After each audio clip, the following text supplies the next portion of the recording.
还早，再睡会儿。我原本是突击队队员，在执行任务中身死，穿越到的现在这个时空。原主人是二皇子妃，遭奸人绑架后惊吓而死。这不是现代。小娘子长得可真水灵。得罪。后被锦衣卫指挥使展硕救下。展硕，你可是亲手抱过他。展硕救你于危难，免你清白受损。依哀家看，不如就将你许配给展硕。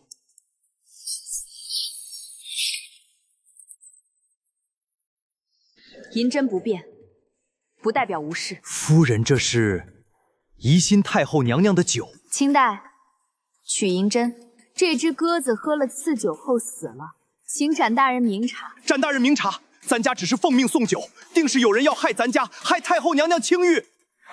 你后背的伤真的不碍事，不耽误洞房花烛。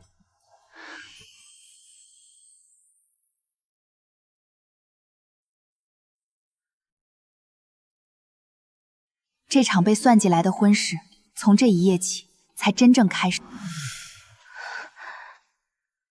就这样，我被太后赐婚给了这位红衣火阎王。疼吗？还好。从今往后，你就是我展硕的夫人，你可害怕？从今往后，你就是谢兰英的夫君，你可后悔？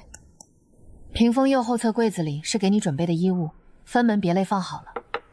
最上层是今日宫的麒麟补符，熏过松柏香；内厅备了醒神普洱和茯苓膏。下次别喝隔夜冷茶，伤胃。从今以后，我就是展夫人，锦衣卫指挥使的妻子，整个展府的主理人。这冷清的展府，总得有个家的样子。夫人费心了。若有我想不周全的，你告诉我。他不让丫鬟入内伺候，是顾及我向来不喜外人近身。这女子总在不动声色处落下让人猝不及防的一字。自从昨日后，我总觉非常的安心，这就是家的感觉吗？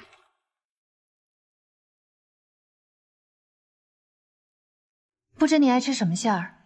这屉青椒肉末，这屉牛肉大葱，这屉虾仁三鲜。我不挑食，都行。他吃得很利索，这样的男人，今后一起吃饭倒不讨厌。主子，药煎好了。调理身子的汤药，婢子要被他看见了，不能说，至少现在不能。这碗药，真只是调理身子吗？大人，夫人。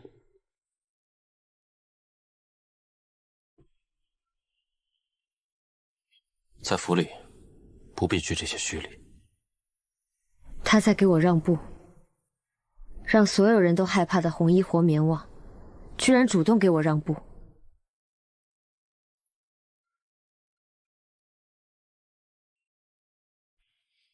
父亲、母亲，儿子携妻谢氏来给你们磕头了。从今往后，你的名字便与我同刻在展家族谱之上了。有什么好处吗？自然有，我会护着你，只要你安守本分。这护着还附带条件？不是条件，是规矩。什么规矩？不过都是些封建糟粕。你在外面是红衣活阎王，但在我面前只不过是清纯小处男。虽然前世我没谈过恋爱，但凭着多年的小说短剧熏陶，拿捏个把落后王朝没见过世面的小男子不成问题。就让你装2天，早晚你会拜倒在我的石榴裙下。给大人夫人请安。都起来吧。何府上下各赏半月月例，稍后去李管家处理。府内账房、厨房、库房诸事，日后皆由夫人统管。唯有一事，正院及后诏房未经传召，任何人不得擅入。若有犯者，一律杖毙。夫人在说给我们听的。大人，可还有吩咐？照夫人的话办。封建王朝有封建王朝的好处，男人征服世界，女人征服男人，从而征服世界。这展家家主，我当定了。大人，昨日之事可有了结果？搬做厨房李婆娘的是北狄暗桩，太后身边的李公公却是沈家的人，但从他身上搜出的醉梦散药瓶底烙着二皇子符案件。沈家手脚干净，将自己摘了出去，此事只能当宫闱丑闻了结。李公公疾病暴毙，二皇子甘心当这替罪羊。据闻他为你已有些锋芒，醉梦散服下如同毙命，3个时辰后自醒。他原想制造你暴毙假象，在暗中将你移除。疯魔，二皇子想要的不是我的命，是我的人。展硕定会更礼待于我，而二皇子无所顾忌。如果我落到他的手中，后果会非常可怕。一会儿面圣你我需同进退，但皇后与齐贵妃或许单独召见你，务必谨慎。我明白。指挥使大人夫人至宫门。昨夜肌肤相因，今晨默契华界。此刻面对宫闱风云，她的手握得很稳。她真的并非寻常女子，有她在我身边，我会安心很多。臣父稀释，叩见陛下、太后娘娘。陈展硕叩见陛下、太后娘娘。抬起头来，是个齐整孩子。听闻昨日大婚，府中颇有些热闹。昨夜有宵小作乱，幸得陛下洪福未酿大祸。涉事者乃北狄细作。展夫人受惊了。托陛下太后洪福，臣父无恙，只是雷击齐王殿下受惊，心中惶恐。把焦点引向齐王，让他们皇室自己去斗吧。应对的不错，太后那对镯子，回去让溥仪验过再戴。大人怀疑？不是怀疑，是以防万一。你是我的夫人，也是我的软肋，我有太多仇家了。连赏赐都要验毒，估计今后也要时刻提防了。这就是我今后要面对的世界吗？展大人，展夫人留步，皇后娘娘有谕，请展夫人至坤宁宫一见。我在宫门外车上等你。有劳公公带路。他一个人走进去了，我竟有些不放心。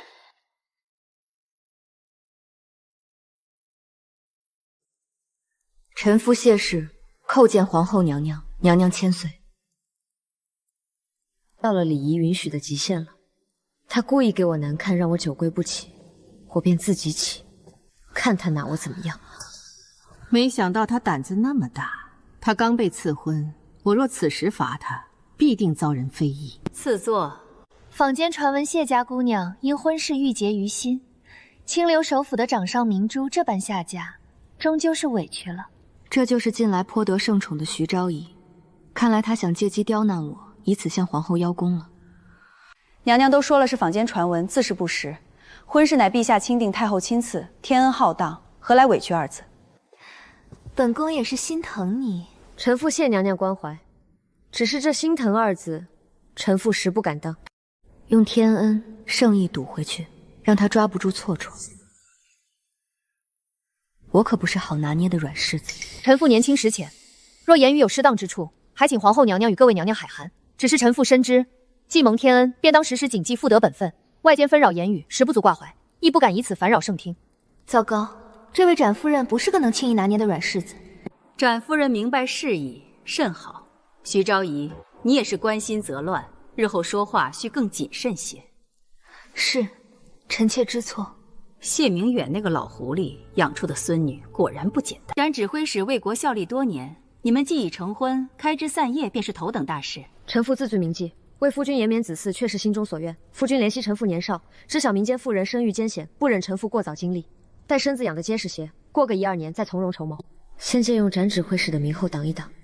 展指挥使倒是会疼人，既然如此，本宫也不便再多说了。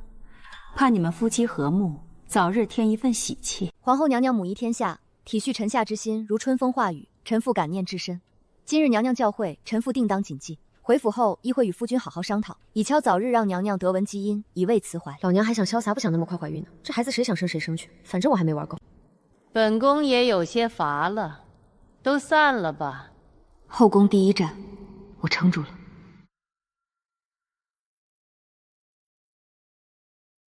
将今日的对话都传出去，我倒要看看展玄和这位展夫人是不是那么同心弟德。皇后今日提了子嗣之事，话里话外颇有催迫之意，我便推说是夫君体恤我年少，且此番遇袭元气未复。夫君怎么看？答得很好，只是没有皇后这一出，夫人原先又是如何打算的？展说，从世俗眼光看，你未必是我的良配，但我不如此看。你待我有尊重，有护持，即便始于算计，也未曾轻待过我。若往后你真能如我所求，只有我一人，我是愿意为你生儿育女的，只是不是现在。眼下局势危机四伏，此时孕育是负累与风险。女子年少，身体未丰，过早生育损耗极大，待过2年更安腿。我服用避子汤药一事，他大概已经有所察觉，不如借此机会坦白。昨夜他说，若你不愿就停，给了我递出真诚的勇气。你倒是敢说，你的顾虑不无道理。眼下确实不宜，只是何时言辞，终究由我定夺。好，都听展大人的。现代御夫诀窍，男人都是嘴硬心软的家伙。男人就像哄小孩，只要表面上把他们哄好，实际决定权其实还是掌握在我的手里。谢兰英，你倒是很会听我的话。投之以桃，报之以李，夫君与我的尊重，我都会好好记着。避子汤药不必再服，是药3分毒，9服伤身。避子的事，我来安排。他居然能为我做到这一步，完了，我居然有点喜欢上这个男人了。他似乎格外喜欢把脸埋进我的颈间。展硕看上去天不怕地不怕，其实内心还是纯情小处男。看我怎么用超越1000年的言情小说读者和资深漫剧评论家教你什么才是恋爱，什么才是御夫术。我对大人一见倾心，京城第一才女，如今这般真切地依偎在我的怀里，是否也算我独一份的殊荣？哼，瞧他那样，估计在暗自得意吧。男人就这点把戏。展硕，你已经被姐成功拿下 ，easy。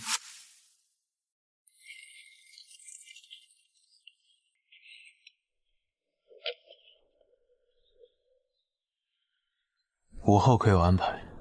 有些乏了，想歇个午觉，晚膳一起。我让小厨房备了些你定没尝过的。好。桃儿，新婚这2日可还顺当？大人，嫂夫人若心头不十分情愿，你也多容让些，别逼得太紧。为何所有人都笃定谢兰英定是不愿的？可我的夫人，大婚夜未躲闪的回应，马车里主动的靠近，那个拂过我下颌的亲吻，为何与外界想象格格不入？她备了晚膳，你今晚也一同过来。夫君，这位便是相府指挥使吧？常听夫君提起，快请入座。末将向达，叨扰嫂夫人了。不过天双筷子，何来叨扰？向大人请。向达是展炫最亲近的属下，他对我的看法，某种程度就是身边人对这段婚姻的判断。今天这顿饭不能只是吃饭。这是蜀地的做法，叫水煮鱼。够劲！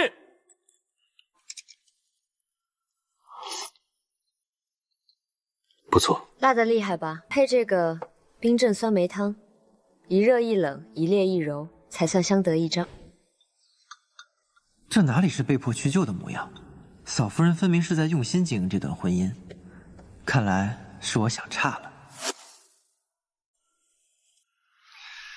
嫂夫人怎会琢磨这些新奇菜式？闲时翻些杂书，见有古方记载，便想着试试。他越来越放肆了，但我并不讨厌。头儿，敬您与嫂夫人。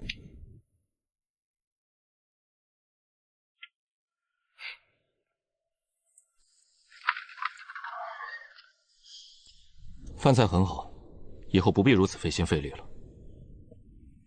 夫君莫非怕我蓄意讨好？是又如何？不如何，我乐意。蓄意讨好又怎样？我讨好我自己选的男人，碍着谁了？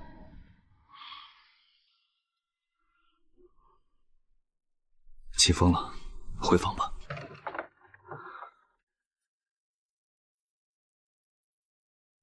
他今夜预备宿在此处了，没有问可否留宿，一切顺理成章的，仿佛本该如此。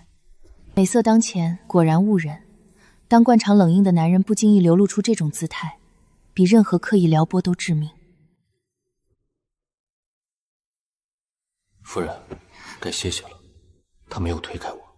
这座府邸从前只有冰冷墙壁和沉默暗卫，如今有他就……八块腹肌，姐我来了，今晚要好好的和你们多熟悉熟悉。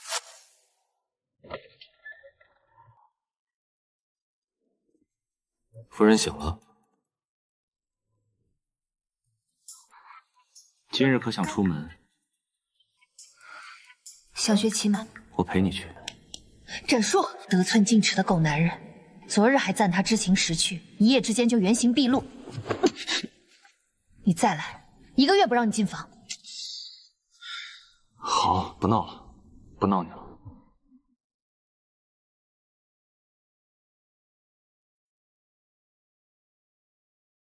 这是云锥，性情温顺，脚力佳，最适合初学者。古代交通工具我必须学会，不能永远靠别人载我。这个别人，现在只有他。我示范一次上马动作，你看好。陈坚，再试。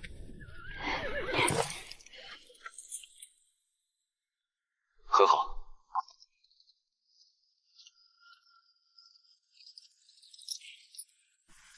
比想象中有趣。可敢让他小跑几步？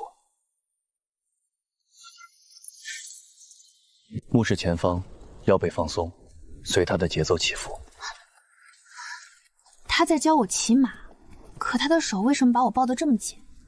男人又在借机吃老娘背负，不过好像被他抱着也不是那么讨厌。不知细雨大人最擅长何种兵刃？刀、弩、近身骑拿。青影姑娘呢？短刺、近身搏击、一通软剑，切磋2招。细雨功力比我预想的更深，姑爷身边护卫绝非寻常。姑爷本人的来历，恐怕远非寒门投军那般简单。承让，承让。还学吗？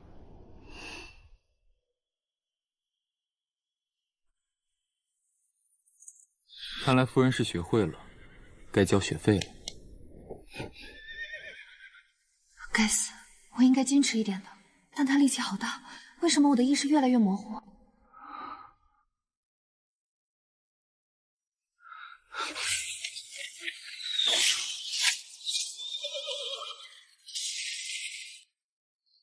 别动，别抬头。他在发抖，但不是因为恐惧，他的眼睛里有冷静的光。我的夫人在生死关头比任何人都清醒。我靠，是谁阻碍老娘享受高级马杀鸡？我与他不共戴天。受伤没有？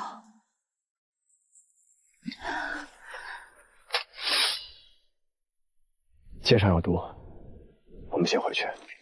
大人，西北灵粮弩已毕，牵引追速中，暂无余党。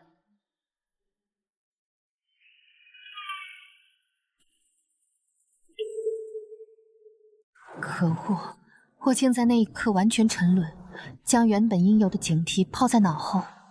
无论前世今生，松懈意味着致命。想什么呢？在想，大人方才护着我的模样。你是我明媒正娶的夫人，护你周全，自是分内之事。没有儿女情话，只有最朴素的责任二字，这样便好。若他真是个精通风月的男人，我恐怕真要把持不住了。青影，细雨武功，你探得如何？双方未尽全力，但其身手利落，应变极快。若全力施为，武功不在我之下。他路数何来历？心中搏杀与近身护卫的路子近云极深，但有些细微处带点江湖暗桩训导痕迹。如细雨这般顶尖护卫，非世家底蕴或皇室尽忠，难有这等资源。姑爷寒门出身，按理不应有如此护卫。安远侯骆英健，皇帝破格提拔，来历成谜的护卫，展硕清晰身份之下，到底藏着怎样的过往？今日遇刺之事，你们不用查。姑爷旧事也到此为止，但保持留意。今日属下与青影过了几招，他武功极佳，路数介于军中搏杀与江湖暗袭之间，但他出手时留了3分观察余力，似在试探属下惯用路数与发力根源。先前暗中调查您的，已确认是夫人身边的影卫墨雨，其人行事极为谨慎。他果然不想安分地做一枚棋子。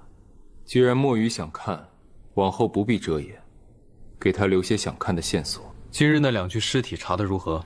军奴改制，制式已磨去，箭矢淬毒，来自西南苗乡。尸体无标记，指甲缝里有铁锈和火油残留，更似常年待在作坊或船坞之人。继续查，重点放在京城船行铁器坊，与西南有药材矿产往来的商号，动静小些。作坊船坞西南毒物改制军奴，冷箭背后还有大势力，而我的夫人也在查我，看来未来的日子要不太平了。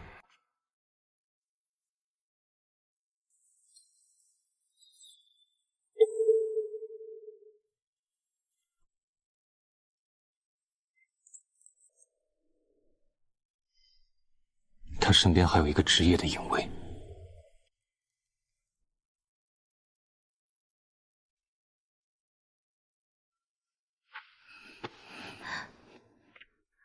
今日受惊了，夜里可还安好？无事。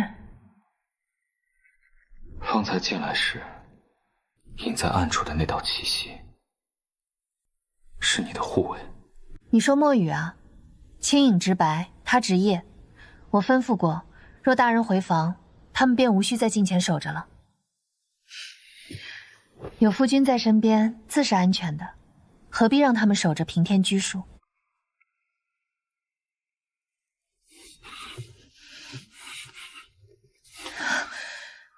展硕，明日回门还要早起，你别太……我别太如何？我给你的那盒伤药膏，这几日可有让细雨帮你上？忘了。我去清洗，你把床单换了。该死，我好像越来越在意他了。难道他给我下药了？怎么没去晨练？明日便要恢复早朝了，今日想多陪你片刻。他的目光怎么感觉像要吃了我一样？看来小狼崽要成熟了。止血，一次。这哪里是警告，分明是点燃干柴的最后星火。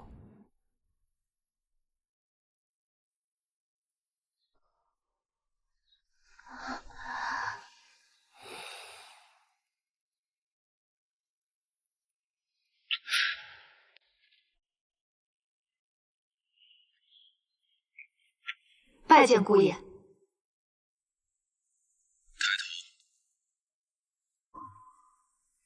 他看墨雨眼神，难道在吃醋？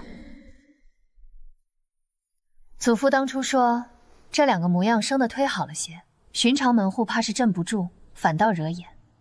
唯有放在你我身边，才不算卖模，也更能衬得起咱们指挥使府的门楣。你说是不是？既见了礼，往后在府中若无特殊吩咐，不必总是隐于暗处。稍后随我一同回文国公府。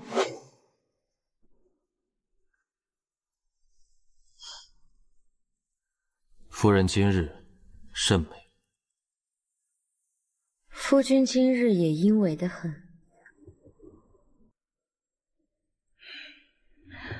我们走吧，夫君。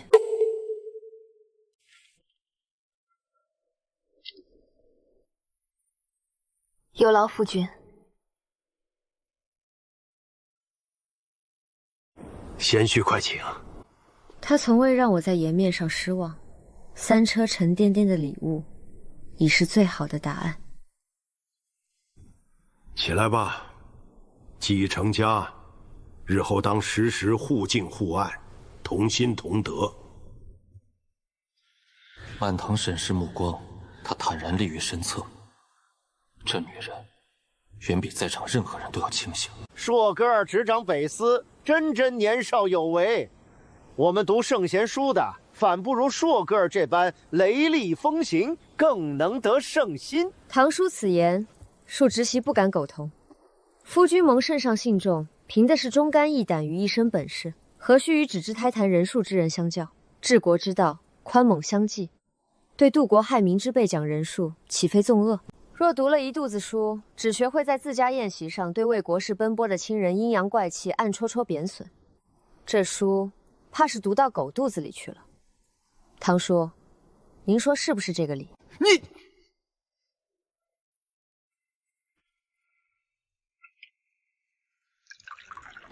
夫君连日辛劳，饮些茶解解乏。多谢夫人，她不是在演，她是真心把我划入了她那一边。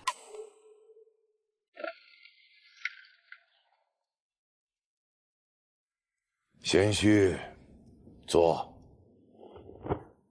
今日堂间兰因那丫头这般不管不顾维护一个人，自她及家后头一次见，看来贤婿你很得她眼缘。 夫人性情中人，爱憎分明，展谋有幸，很得他眼缘。这4个字自他这样深谙人心的老国公口中道出，其分量与背后深意截然不同。您骨子里有谢家传承的清醒与傲骨，比寻常男儿更甚。他懂得权衡，善于谋算。若非真心认可，不管你是谁，他也未必会如此性情中人。你既入了他的眼，无论这婚事缘起为何，谢家自然站在你们身后。这是他的选择。 亦是谢家的态度。谢家站队，谢明远这只老狐狸下得好一盘棋。昨日北郊马场之事，老夫已得悉。刺客可有线索？弩是军弩改独元技能，非江湖亡命，乃圈养死士，背后财力物力手眼传天。西南传物，沈家3年前是否接手过南边漕运与军器督造？ 祖父大人对朝中事务了如指掌，陛下允了这桩婚事，自有深意。制衡沈家，敲打齐王，在大多数人看来，不过是冰冷的政治捆绑。可贤婿，倘若你们2人是真和睦呢？真和睦，这个问题背后藏了多少算计？夫人既是展某明媒正娶的妻，展某便护她一日周全，与她一日尊荣，此乃为人夫者本分。 这孙婿心思之深，应对之文远超预期。唉，好，记住你今日所言，兰因便托付给你了。无论是否愿意，都已跟谢家捆绑到了一起。我的儿，你何苦？那是你长辈，这般锋芒毕露，与你名声不利。母亲，正义是在娘家才更要如此。 我若连自己夫君都不护，任由旁人轻贱，才真正让人看低了我。他待我以诚，护我周全，我自当回以同样心意。展收是我的夫君，辱他便是辱我。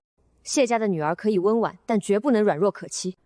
好，只要你过得顺心，娘这颗心就真的能放下了。对了，过些时日，你表哥廷叔要进京来，带你舅舅走一趟，看看你。林廷书走了商贾之道的将门表兄，我正需要可靠又懂行的人探路。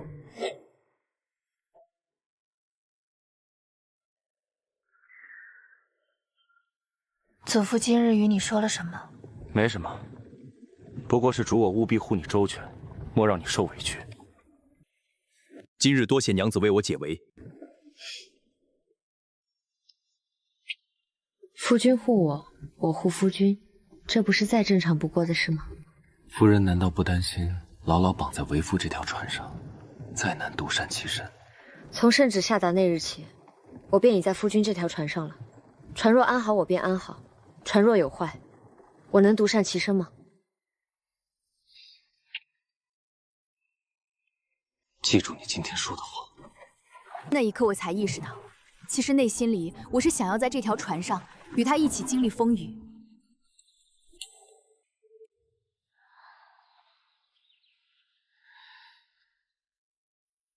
夫人，姑爷他也太不知轻重了些。别大惊小怪的，肤质薄些，看着唬人罢了，过2日便消。这个不知仆足的狗男人，但想起昨夜某些时候他近乎虔诚的温柔，以及最后那带着复杂情绪的紧密拥抱，算了，看在他并非全然只顾自己快活的份上。去准备沐浴热水，多加些舒缓药材。是。夫人，姑爷的府医王大夫还有外院李管家已在门外候着了。请王大夫进来。大人晨起离府前特意嘱咐，务必来为夫人请个平安脉。大人说，夫人昨日回门劳累，又见近日多有惊扰，需仔细调养。请平安脉，他是要探查我体内是否有避子汤药的痕迹。夫人脉象稳健，中气充足，并无大碍。前一刻缠绵，后一刻便布下无声茶宴，心思总是这样深沉难测。无论如何，眼下并无证据表明他怀有恶意。清代，请李管家进来吧。此乃府中一应仆务身器部册及各处库房对盘钥匙，请夫人过目。箱中是府中近1年收支明细与各处账册。李管家在府中侍奉多久了？回夫人，7年有余。7年，既是府中老人，又是大人信重之人，办事自是稳妥周全。身器部册我收下，至于对牌钥匙，仍由你掌管。以前如何管，以后还如何管，有不明之处再来问我。留下上月账册，我闲时翻看，其余抬回去。夫人，这管家之权理应由主母执掌，各安其位吧。往后内外诸事，还要多劳你费心。夫人为何不将对牌一并收回？管家之权不在对牌，而在人心，在规矩。我初来乍到，强行接管，徒惹纷扰，反落了下乘。眼下且让他们各安其位，日后自见分晓。生气在手，若住根本；钥匙归旧吏，府中安心。恩威并施，从容不迫。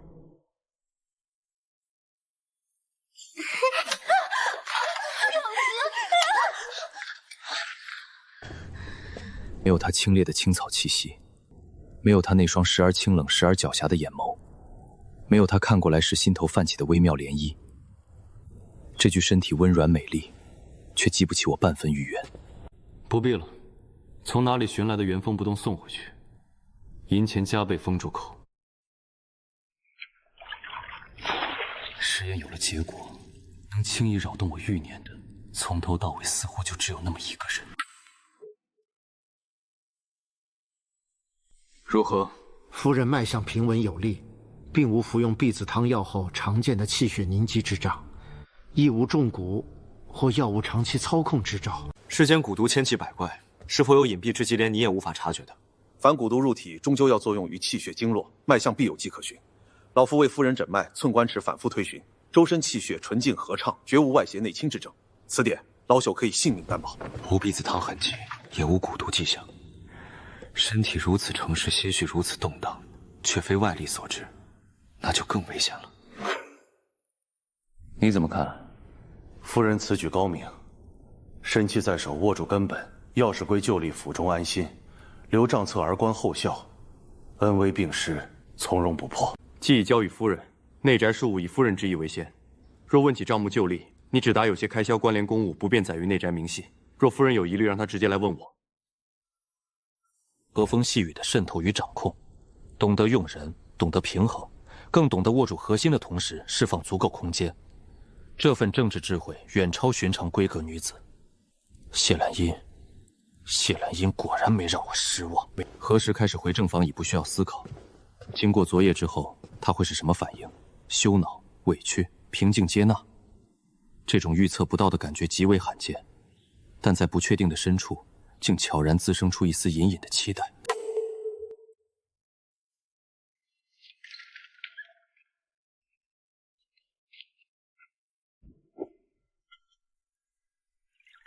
夫人备的是白水。洗漱后，我更愿饮白水。清风月例30两，细雨35两。我在想，轻饮墨雨的月银是否也该提一提？他们是你的私属隐卫，历经从你私账支取，莫要为了贴补他们，反倒苛待自己用度。这倒不劳大人操心。既说起月例，我这指挥使夫人的份例，该是多少？月例100两如何？200两。他明明在要钱，神色里却无半分贪婪，反而有坦荡底气。好，便依夫人200两。今日身上可还难受？难受如何？不难受又如何？夫人在生我的气。今日王大夫来请过脉了。展硕，有件事我一直想问你。你之前说婢子的事你来解决，你究竟是如何解决的？我服了药。夫君，孩子还是我们两个的。若有一日你决定停了那药，请你务必提前告诉我。好。夫君真好，他服药婢子，这份担当远超我的预设。展硕，你究竟是何等样人？那夫人可有奖励？她问话时目光清透见底，这个女人是真的不在意权术算计中的那点隐瞒，还是与通头长不屑计较？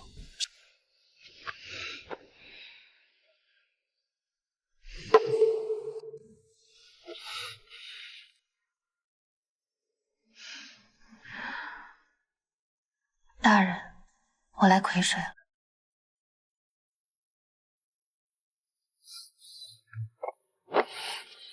睡觉。每次都是这样，在最关键时刻给我来这么一出，这笔账我记下了。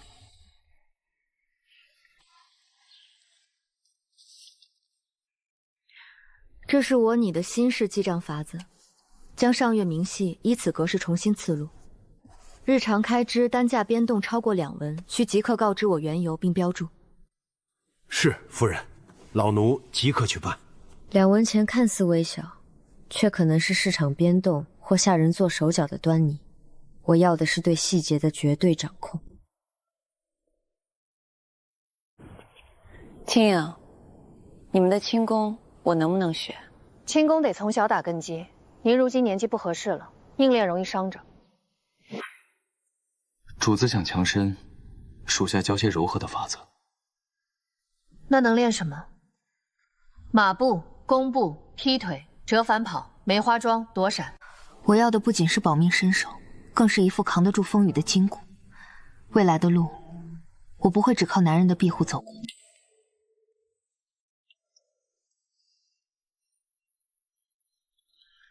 明日起，你们陪我一起训练。听说江湖上有种叫袖剑的暗器，小巧隐蔽，能瞬间发射，能不能给我弄一副？是。寻常的力道若射程近，得重新设计。属下可以试着画图样。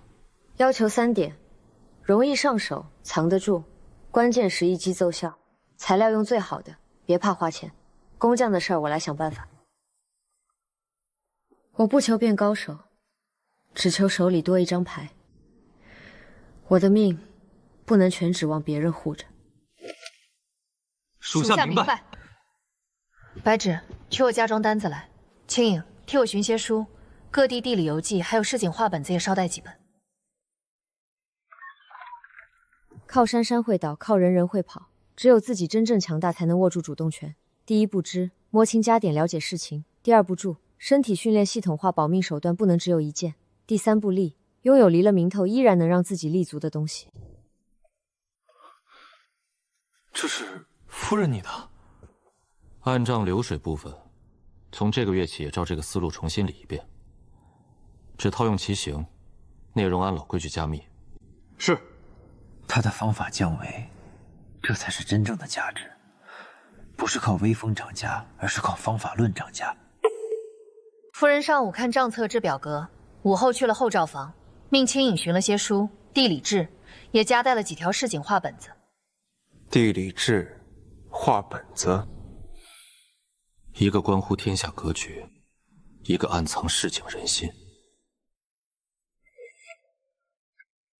他想从中看到什么，或者说，他想借此做些什么？第7式有意思，此法倒可一试。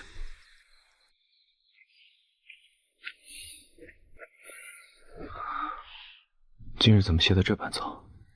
下午活动了下筋骨，初尝试那些册子上的法子，有些乏了。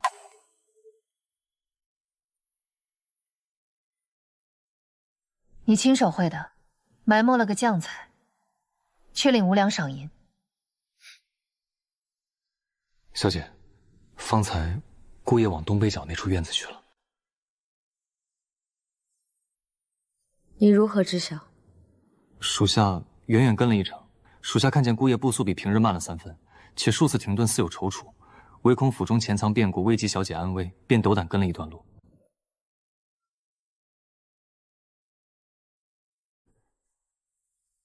谁给你的令？属下僭越，请小姐责罚。你的武功与藏匿，较之姑爷如何？远不及。你既知晓，你是我的人，今日若被姑爷察觉，不是对你，是对我，你想到过后果吗？属下愚妄，只一心想为小姐分忧，却险些铸成大错，反陷小姐于危墙之下。罚你少不了，但要记住，在这府里不动比妄动更妄要，看不清比看错了更安全。若再有下次，便不必再跟着我了。墨雨忠心可嘉，但这份莽撞若不改，迟早会成为致命破绽。我不能失去他，更不能害了他。属下谨记，绝不再犯。我寻了王大夫，问夫君饮食起居，他说你脾胃不和，饮食不应时。往后我每日为夫君备食盒送去，先把胃养回来。不过是老毛病，衙署有公厨对付一口便是。你若不嫌麻烦，这有什么麻烦的？东白角那处院子，他为何步速放慢，数次踌躇？那里面藏着什么？这是墨雨按我的尺寸设计的袖剑，苦于寻不到巧匠，大人可否代为安排？设计精妙，你要这个做什么？保命的物件自是多多益善。5日后给你。刀名断水，云铁所铸，削铁如泥。你既有心习武，便用这个。此人过于锋利，习练时务必仔细。他要袖剑又要刀，步步为营，给自己加筹码。我该欣慰他的警警，还是心疼他的不安？我初学罢练，用这般神兵，怕是糟蹋。给你，便用着。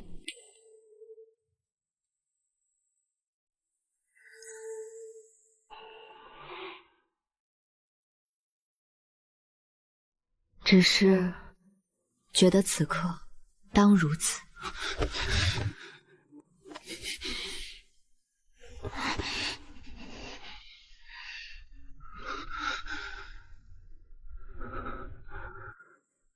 弄疼你了，以后想来便来，无需通传。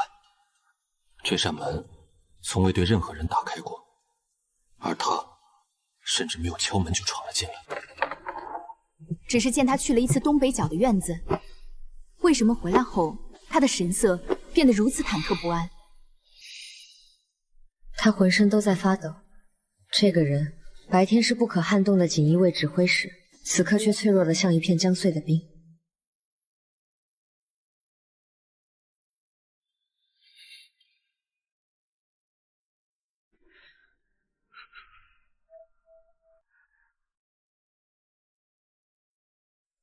我能给的，唯有黑暗中沉默的陪伴。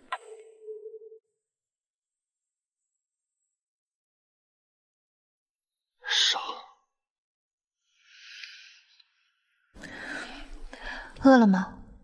我让人备些清淡夜宵来。不必，你回去歇息吧。那你看完文书早些回房，我等你。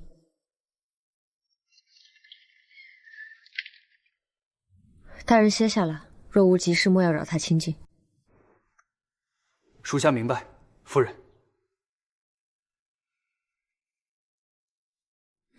我本意是探查，可真相比预想更锋利，绝非风月，只能是至亲罹难、旧伤入骨的惨事。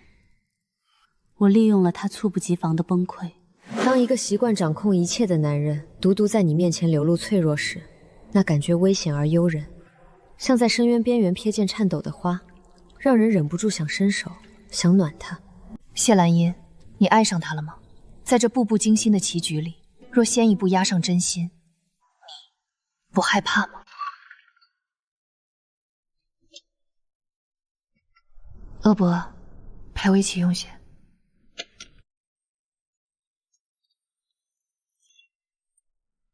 明日我要随圣驾前往西山围场，约7、8日。正好，过2日我表兄要进京，我需出府与他见面。我把清风留下。不用，让清风跟着你，围场更需得力的人。我就在城里，不去远处，你放心。城内也非万全之地，行事谨慎，早些回府。3日了，竟有些想他了。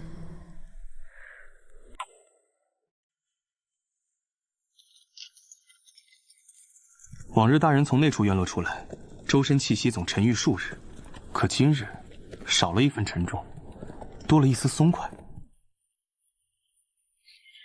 简直想给府里那位新夫人悄悄立个长生牌位。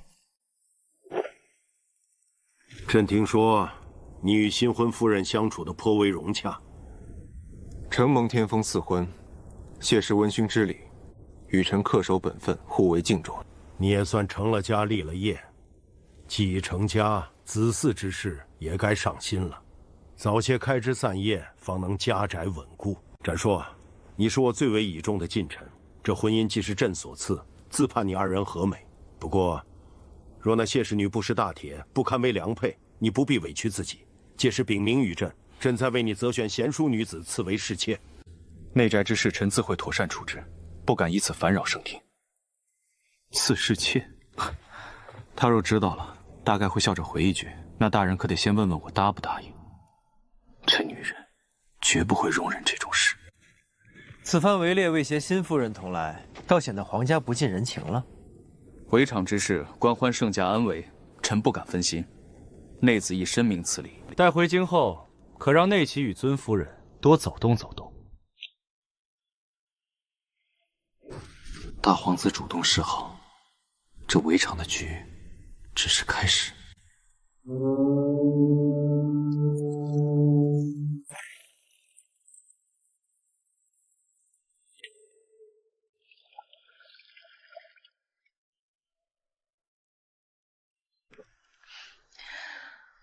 你们也尝尝。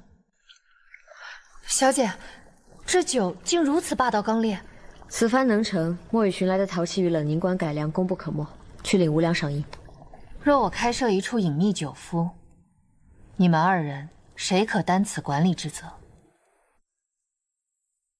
此事不急，先自行思量。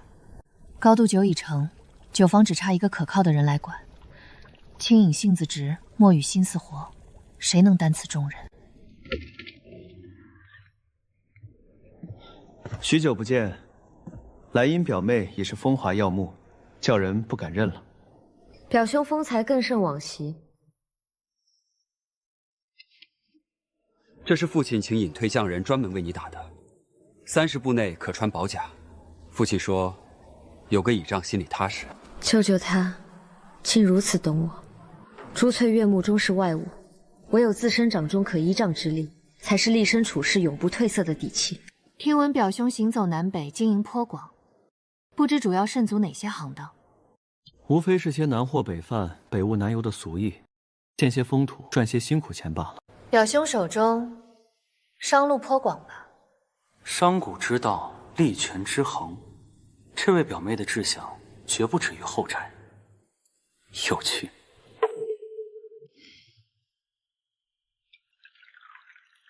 好烈的酒，纯度极高，力道极猛，香气纯粹霸道。我平生所饮无出其二。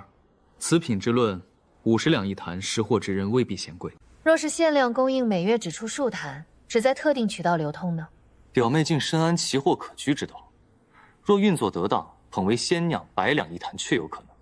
届时这酒便不只是酒，更是身份、门路、人情。此酒由我独家酿造，每月仅出5坛，每坛200两，直接卖于表兄。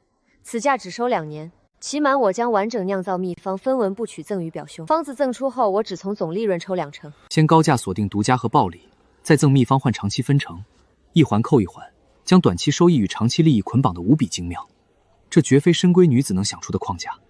我们还有另一种合作方式，我以现银2万两一次性买断秘方，钱货两清。此后凡我以此秘方酿酒所获之利，依旧永久分你2成干股。他精准捕捉到我更迫切的需求，巨大的、立即可用的启动资金。这位表哥果然是个中高手，他不仅看穿了他方案的核心，更精准捕捉到他更迫切的需求。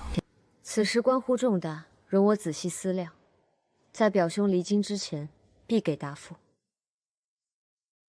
自然，2万两现银能让我的资源盘真正转动起来，但交出秘方的时机必须选对。小姐，谢府那边2房出事了，一个在2老爷书房伺候的丫鬟爬上了谢大人的床。事发，2夫人气绝，谢大人震怒，已命人将丫鬟杖毙了。那丫鬟可有什么特别？名叫柳儿，家生子，父母早亡，是2夫人当年亲自挑进书房的，颜色极好。她兄长前些日子与3房一个管采买的远亲吃了几回酒。3房，我那三叔最近是不是又想插手漕运了？是，前几日还因此与谢大人起了争执。一个家生丫鬟若无背后怂恿，哪有胆子做这种事？爬床成功可分化长凡，失败则让长凡2凡生竭力，无论成败都有人获益。而杖毙是最粗暴的止血，绝了追查线索。让咱们在谢府的人盯紧2房和3房，那个柳儿的兄长细细查他，叫白纸杯安神药材，以我的名义送回谢府给我母亲，什么也别说，让他知道我知道了，且心里有数。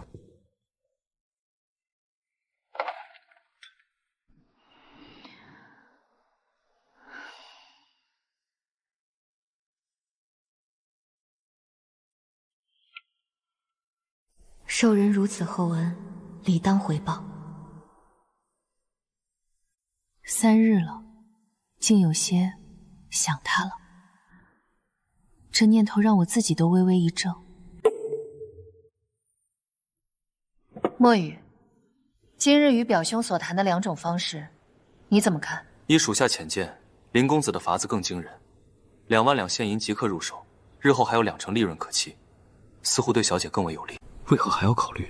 表面看来确实如此，那你可知我最初为何执意保留2年的经营权？小姐是想细水长流，或是不放心将秘方交托？墨雨，我将方子交出是迟早的事，因为我所谋从来不止1坛酒的暴利，我更看重的是借着酿造、管控、交接的完整过程，让你们得到真正的历练。我如今手中真正可称心腹且能独当一面的，唯你与轻盈。保护我性命固然要紧，但助我真正立足，拥有不被摆布的力量，同样至关重要。我需要自己的耳目，自己的财路，自己的班底。我要的不仅是一个遇险时拔刀的墨雨，更要一个能执掌一方事务、洞察利益关嚼的墨雨。你的眼界需要跳出刀光剑影，学会权衡布局。小姐，此事不急，你与青影先商议。下去吧。是。青影擅长近身护卫，墨雨的缜密和机巧天赋可以培养成管理之才。我需要自己的班底，未来要走的路，绝不会局限于斩府后宅。不知他此刻在做什么，是否偶尔会想起府中之人？证据确凿，带走。放肆！你们可知押的是何人？他是镇远将军林焕之嫡子，是我谢兰英的嫡亲表兄，是斩指挥使正妻的母族至亲。北镇抚司仅凭莫须有指控，便如缉拿江洋大盗般所拿将门之后。赵百中，你今日所为是无视国法，还是刻意折辱官眷体面？杏林街，这一局来得比预想更猛，但我绝不退让。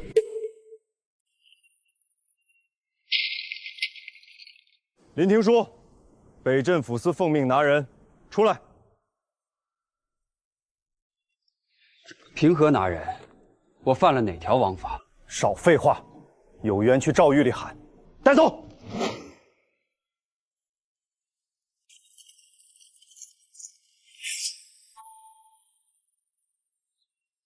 住手！展夫人，北镇抚司办案，请夫人让开。你们可知，此刻被你们压着的，是镇远将军林焕之的嫡子，是我嫡亲表兄，是指挥使正妻的母族至亲。他们早知表哥身份，却依然赶来，这不是偶然，是有针对性的发难。夫人阻拦，莫非想包庇亲属？包庇，定罪须有实据，苦主何在？诉状何在？假帖文书何在？想从我面前带走我表哥，除非从本夫人身上踏过去。小明，拿个犯人而已，为何耽搁？这个人来了，气势比赵百户凌厉数倍，真正的危险现在才开始。展夫人，本官北镇抚司千户李治，若夫人执意不肯锦衣卫办案，皇命特许，先斩后奏，亦非不可。退无可退，那就只能先杀为首。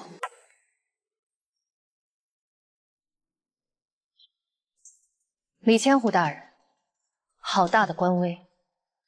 若我说李千户您并非魏公，而是见色起意，假借公务之名，实欲对我图谋不轨呢？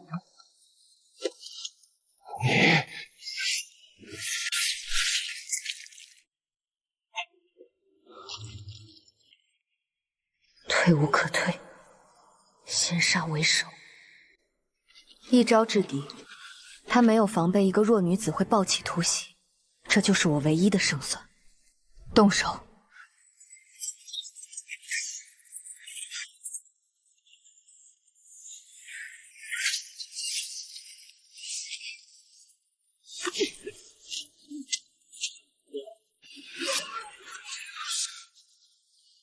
留他活口！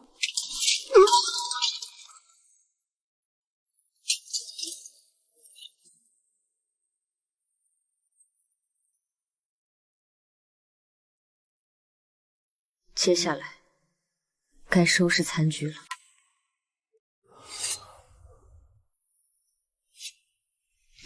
表妹，你今日之举，当真让为兄无话可说。表兄，今日若没有我恰好在此，你又准备如何应付？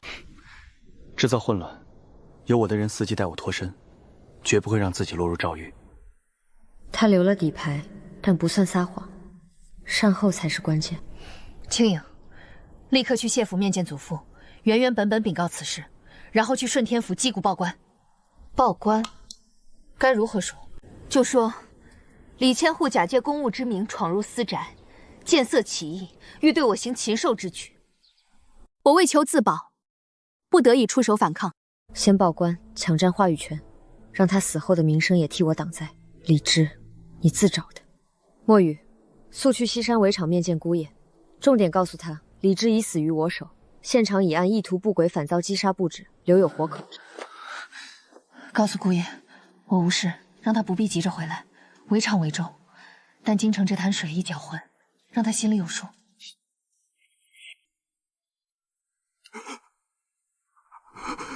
夫人饶命，小的什么都不知道，是王五，他家里老娘病了，求我替他顶拜。可知我为何独独留下你？他已经被逼到死角，只差最后一腿，让他明白，跟着我是唯一活路。你若肯开口，我保你妻女平安；你若不肯，李振死了，北镇抚司需要有人顶罪。你以为他们会让唯一活口活着？你不妨再想想，那李治不过一个千户，缘何敢如此肆无忌惮？公然所拿镇远将军的嫡子。夫人明鉴，赵百后他们今日行事确实蹊跷，哪有不问青红皂白就强行拿人的道理？定是他们假借公务。李千惠说夫人颜色好，还伸手想拉您，赵百后想阻止他，两人争执才动了手。小的吓傻了，躲在廊柱后面。听起来倒像那么回事。不过，稍后官府去杏林街勘验，满院子精锐全死了，却唯独只有你活下来。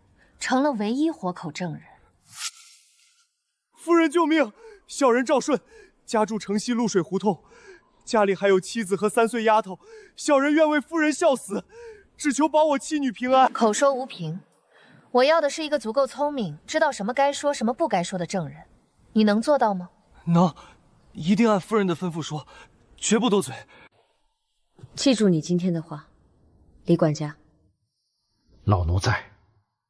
安排2个稳妥的人去露水胡同，将他的家眷悄悄接到西郊别庄，好生照顾，不许走漏风声。表兄，这份唯一幸存者的证词，具体该如何落笔，还需表兄费心。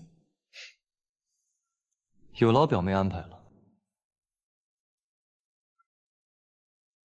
表妹，你方才说把这潭水搅浑，让想生事和想微吻的人都愿意小事化了。可若有人偏偏不肯了呢？那就让他们发现，不肯了的代价更大。这个表妹行事果决狠辣时令人心惊，处理细节时又能如此熨帖周到，当真是个妙人。他怕了，但怕还不够。我需要他心甘情愿站在我这边，用家人的安全换他的忠心。活口倒缸，证词有人执笔，善后第一步，闭环。今日之事，你怎么看？我此番进京，明面上是生意，实则家父在北方颇受猜忌，与表妹合作酿酒是其一，探听风向亦是目的。今日李正感动我，恐有试探林家之意。不止，若你真被锁进诏狱，哪怕只关几日，消息传开，林家如何想？谢家如何看？我的夫君身为指挥使，麾下衙门直接参与构陷，猜忌的种子必然种下。有人看不得林谢展3家因这桩婚姻产生任何形式的联合或默契。离间计，表妹在京中看得透彻，好一招攻心为上。若非你今日果断，恐怕还真让他们得逞了几分。你当场格杀李治固然痛快，但接下来官府调查北镇府夫反扑，可有成绩？他们趁我夫君离京动手，连张像样的皮都不披，是托大也是破绽。把这潭水彻底搅浑，想生事的人和想维稳的人都会更愿意让他小事化了。表妹那一刀，原来早就想好了应对。她默认了深谋远虑的评价，可我分明看见她指尖蜷缩了一下。那一刀，究竟是深思熟虑，还是孤注一掷？胆气是真，但那一瞬间我根本无暇细想，更多的是事后冷静推演。让他这么认为也好。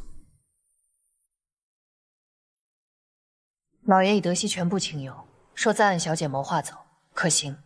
请小姐过2日回府当面相商。知道了。墨雨无论多晚回来，立刻让他来见我。第一步，活口倒戈；第2步，证词已安排；第3步，等展双的消息。这盘棋才刚开了头。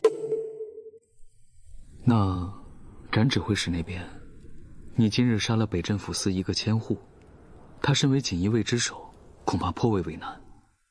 他不会如何。看来表妹与指挥使大人的相处之道，远比相敬如宾要深入且默契得多啊。表哥，眼下当务之急是把戏唱圆满，不出纰漏。今日便议到此吧，表妹也需休息，接下来几日怕不得安宁。表妹，今日你那一刀为兄佩服，但往后还望多珍重。刀子拔出来容易，收回去难。他不会如何，这4个字我说的太笃动，可我确实相信展孝不会因为这件事怪我。老爷吩咐，请小姐过2日回府一趟，当面相商。祖父要亲自把握风向。祖父的面上，展说的态度，2步落子，决定这盘棋走向。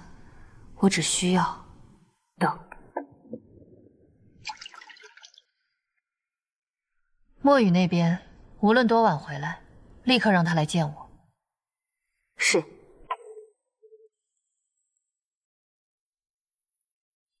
大人，墨雨求见，臣有急事。进。属下墨雨参见大人。此事事关夫人，且牵涉北镇府部，需密禀。清风，帐外守着，10步之内不许人靠近。今日午后，夫人前往杏林街林公子私宅，北镇抚司千户李治率众闯入，以莫须有罪名强行索取。夫人出面阻拦，李治近身逼迫，露杀意。夫人为求自保，以断水刺中李治要害，当场毙命。是。一击致命。李英绝非庸手，夫人如何进他身的？夫人主动向前踏一步，拉近距离。李英为闪躲，不卸货，以为近在掌握。夫人出言指其见色起意，李英震怒，心神悸荡，断水已出，直刺心口，速度极快，角度极刁，毫无征兆。属下细细想来，夫人之所以成事，更关键处在于全然出乎意料。在场所有人，包括属下，都未曾想到夫人有防身之术，更想不到一击攻城。正因所有人刹那失神，属下等才得以抓住战机清场。现场情形从头到尾细说，不得遗漏。对方意图不轨，设伏反遭我等击杀，现场留有活口，以严加看管。千户死了可以再换，案子败了可以再审，可他若受了伤，没有任何事可以弥补。夫人可有受伤？大人第一个问题竟是夫人可有受伤，看来属下不必担心夫人在这位心中的分量了。夫人无恙，夫人命属下禀报：其一，他无事，请大人以为常为重；其二，京城之水已搅浑，请大人心中有数；第三，李治先露杀意，他别无选择。此番虽是麻烦，却也算替大人拔出一颗钉子。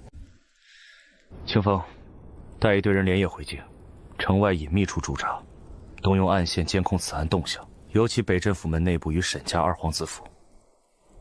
墨雨，将此物交与夫人。府中护卫副统领赵琦认得此物，见他如见我。若遇危急，夫人可凭此令直接调动人手。告诉他，刀用得不错，稳住，等我回去。大人，夫人今日之举，最令属下在意的不是结果，而是抉择本身。寻常人面对强权，多以周旋为先，可夫人用的是战场上最简洁也最凶险的路数，直取首脑，一击乱举。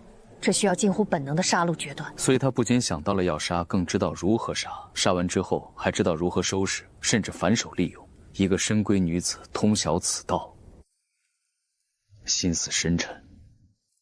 京郊农舍，大人与夫人的初见，谢家小姐被歹人捆绑，却伺机反击，重创一人，刺伤一人。彼时他就有此等狠劲儿，只不过输在气力上，像头困兽。并非突如其来，而是一直如此。大人，夫人心思手段皆非常人，若有一日，不必多想，此事到此为止，我自有衡量。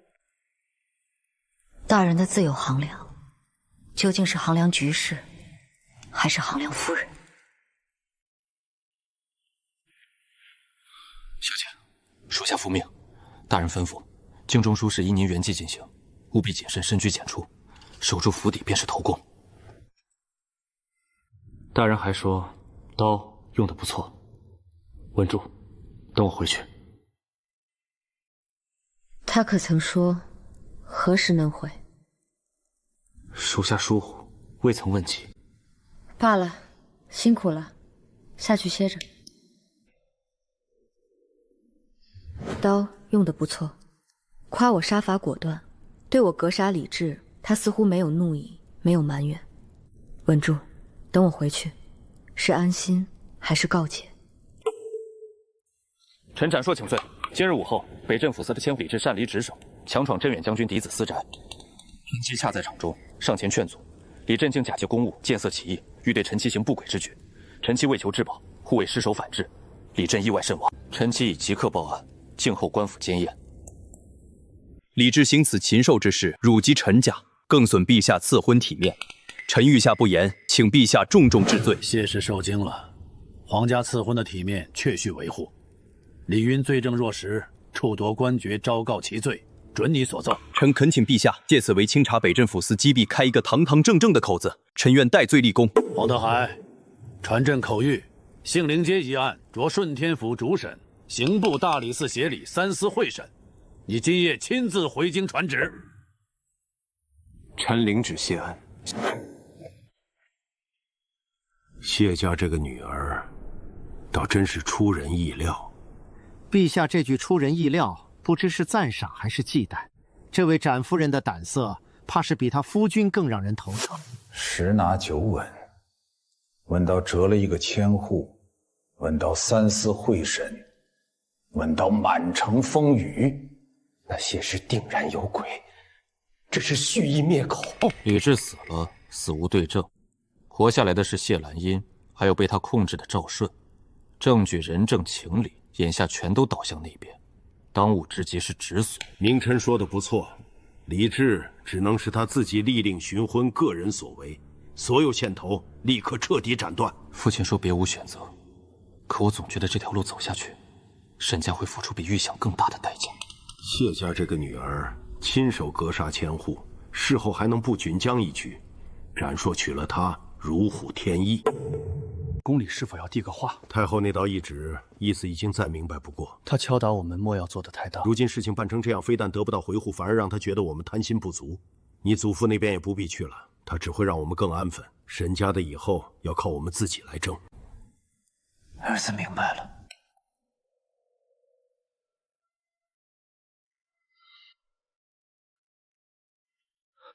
属下赵齐参见夫人。大人将此物交于我，传令，见他如见他。自即日起，你与你所属精锐直接听命于我。属下谨遵大人之命。府中护卫轮值照旧，不必因我变动。然非常时，从即刻起，府内府外但凡有异，无论大小，皆可直接报我。夫人放心。赵统领，昨日带回的那人赵顺，连同家小，现正式交于你全权看管，务必隔绝内外，绝不允许无关之人接触。属下明白。近日我或需出行，护卫由你亲自布置，路线明暗结合，临行前再定，不得提前泄露第三人。夫人放心，属下必亲力亲为，绝不让安全有半分疏失。具体细务可与青影墨雨多加沟通，他们常伴我左右，细微之处或比你们更易察觉。他不仅给我信任，还给我刀。这个男人总在最关键的时刻，把最需要的东西交到我手上。斩硕治下，令行禁止是基本。如今这支精锐在我手中，该来的我不怕了。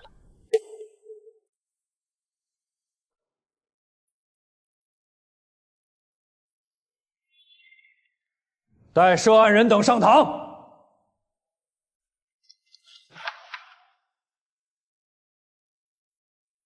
祖父的存在本身，便是重量千钧的支持。林听书，将当日情形从头道来，不得虚言。赵百钧以何罪名拿人？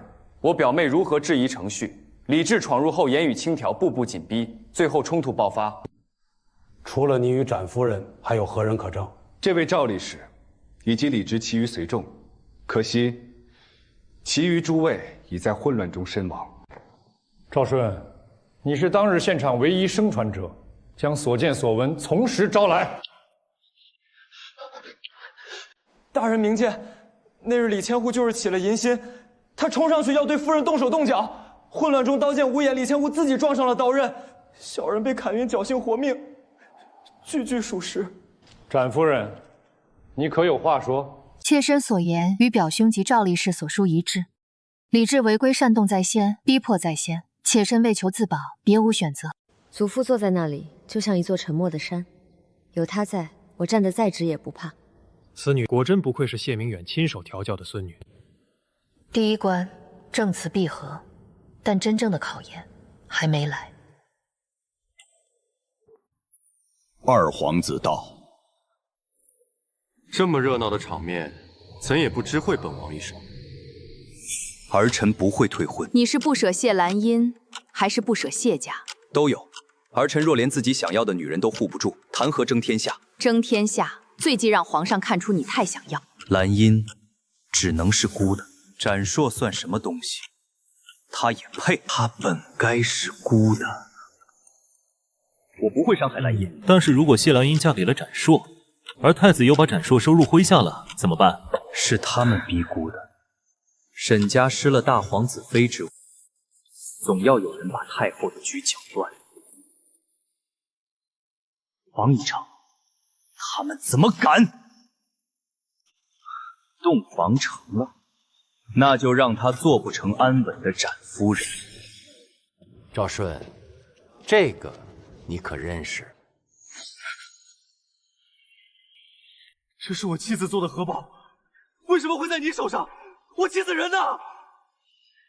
二皇子用赵顺家眷施压，我必须立刻给他一个锚点。赵力士，此乃公堂，律法庄严之地，你只需据实陈述即可。大人明鉴，李千后就是起了淫心，她冲上去对夫人动手动脚，混乱中刀剑无眼，李千后自己撞上刀刃，小人被砍昏，侥幸活命，句句属实。若有虚言，天打雷劈。继续，本王倒要听听这杏林街案件的实情究竟如何一番光景。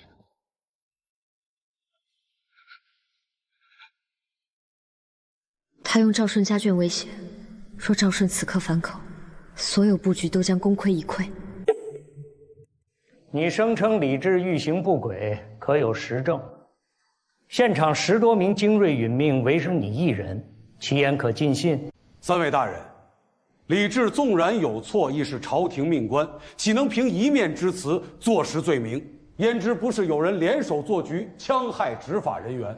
第一，北镇抚司拿人可有价帖，苦主何在？第二，若真是公务，李治见到妾身当避嫌退让，还是口出秽言近身相逼？第三，你质疑我做局，请问我如何能未卜先知，算准李忠会在那时那地前来？又怎能以几人之力，让10余名精锐自愿陷入混战？妾身若有此等能耐，今日何须站在此处？昨日正是冯某轮值，自晨间至事发，未曾签发任何前往杏林街的假帖，亦无针对林廷书的立案文书，并无苦主报案。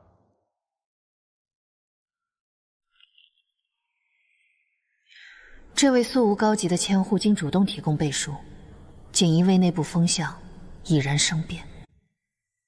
纵然李氏违规煽动，他亦是朝廷五品命官，何时轮到一个后宅妇人动用兵刃取其性命？若都如此效仿，大周律法威严何在？妾身一介女流，骤逢此事，至今心绪难平。但妾身想请教，若李勋并未违规煽动在先，若他并未对妾身近身相逼，这一切祸端从何而起？此祸实造端于他。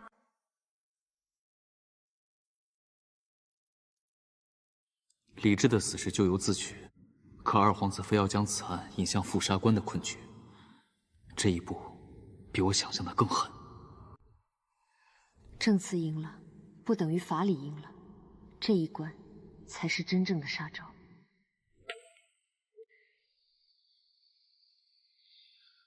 报！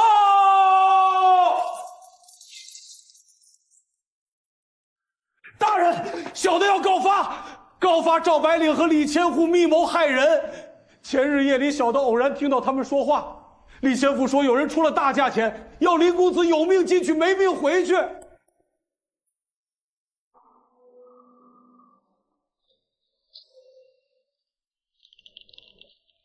大胆王五，公堂之上岂容你胡乱攀扯？来人，拖下去，待清醒再审。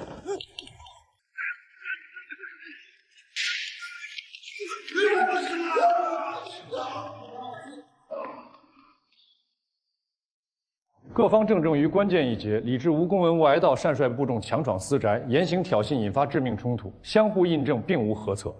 妾室所言为求自保，不得已反抗，于情于理并无不合。此祸实造端于李治之违规妄为。老朽唯望诸位大人据实陈情，明正清白，安忠臣良将之心。阁老所请合情合理，下官等必当据实具奏。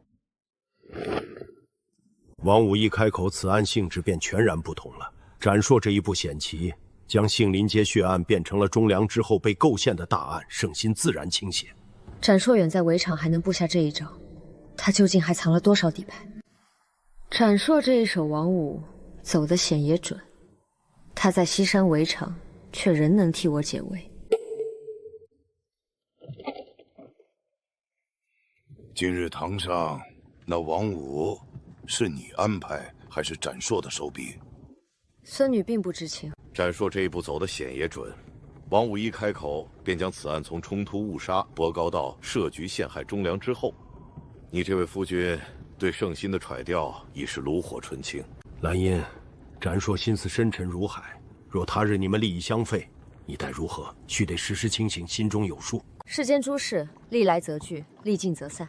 我与他之缘起本就是权衡利弊的棋，不敢奢求全然无私，亦不会全然依附，只求目标一致时，成为彼此倚仗。若真有分歧，也盼留3分余地。这个孙女的清醒与冷静远超她的年纪，可越是这样，我越担心。太过清醒的人，往往最难获得真正的幸福。去吧，一切等展硕回来再说。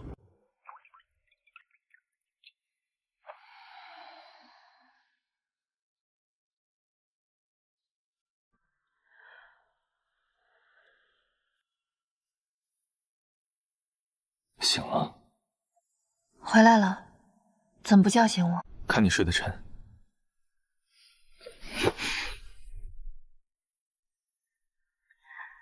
醒来就能看到你，真好。我以为我会独自扛过这一切，可醒来看到他的一刻，所有的坚强都化成了依赖。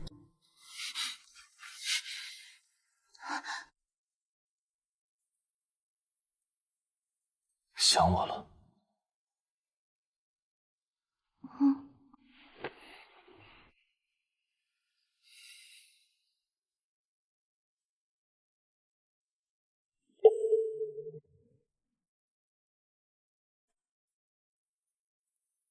想我了？你想我了吗？是，我也想夫人了。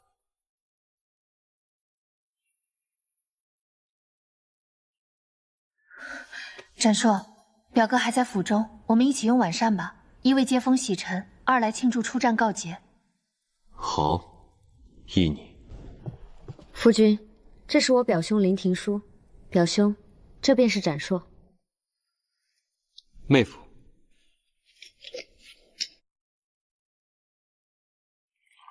这酒有些烈，父君不宜多饮。妹夫怕是还未全然见识过表妹的奇思妙想。看来两位表兄俊之间情谊深厚，非比寻常。若论布局深远，一击必中，余兄这点微末道行，在妹夫面前何足挂齿？妹夫安排的那位王五，才是真正定乾坤的妙手。幼时相伴的情分总归不同些，何况此番同觅显官。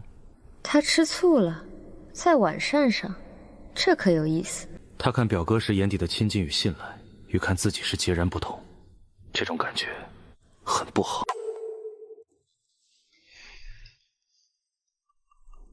夫君，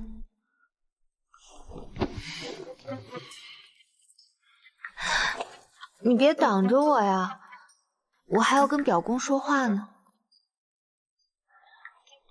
我们之前说的合作，就按你提的那个来，拟拟契约吧。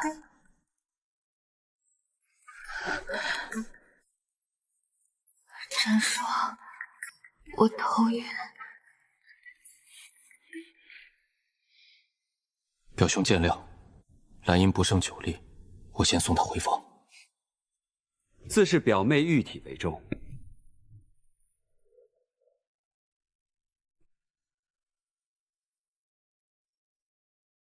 这位只会舍对兰因的独占之心，恐怕已深入骨髓，连我这个血缘亲近的表兄都要严防死守。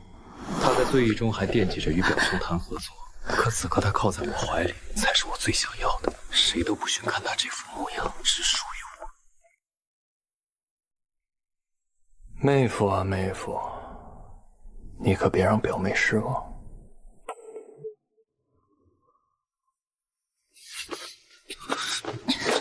展硕，之前总是你欺负我，今夜换我来欺负你。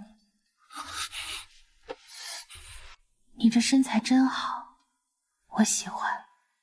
你这身材真好，穿衣时只觉得挺拔俊俏，没想到脱了更是匀称又有力，我喜欢。兰因，我说的都是真的。那天他逆光而来，真像是我这辈等的人，可我不知道这算不算爱。他说喜欢我是因为那天救了他，可如果所谓的喜欢只是感恩，当他不再需要被拯救时，这份喜欢还能剩下多少？你为何会喜欢我？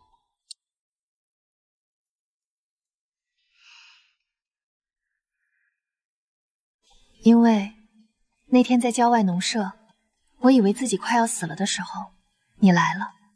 你穿着绯红飞鱼服，像是披着最耀眼的光，从天而降，把我从泥泞里救了出来。那时我就觉得我的英雄来了，怎么能不喜欢呢？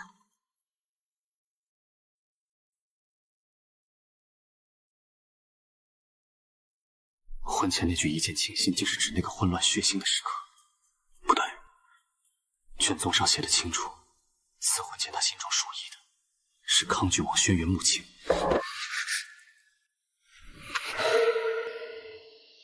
蓝衣，你再说一遍，你喜欢的是谁？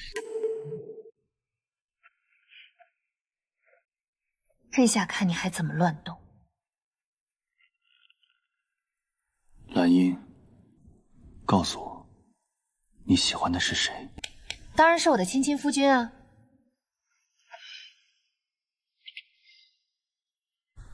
那康郡王轩辕穆青呢？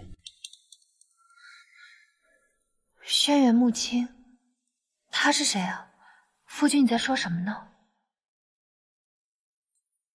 展硕，我好想真的爱上你啊！可是你太深沉了，你对我能不能少一点算计？没关系，反正现在的你属于我了，可以让我为所欲为。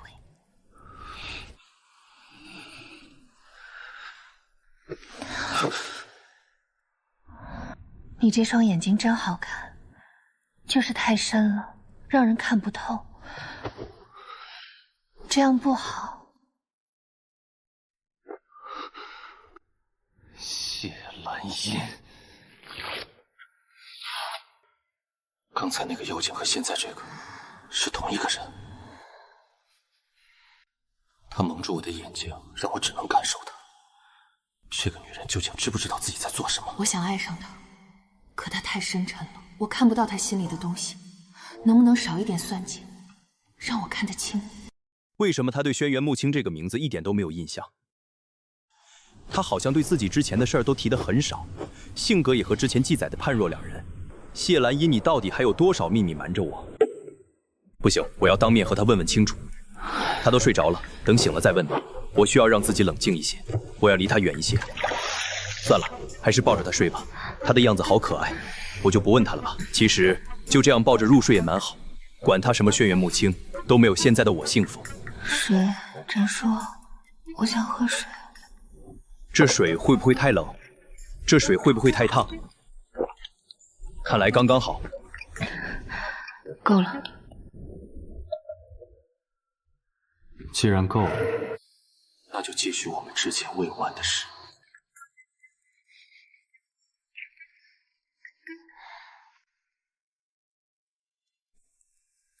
少一点算计。他最时说好想爱上你，可如果他真的爱上了我，为何提起轩辕穆青时他一脸困惑？他是真不记得，还是在刻意隐瞒？那个轩辕穆青到底是谁？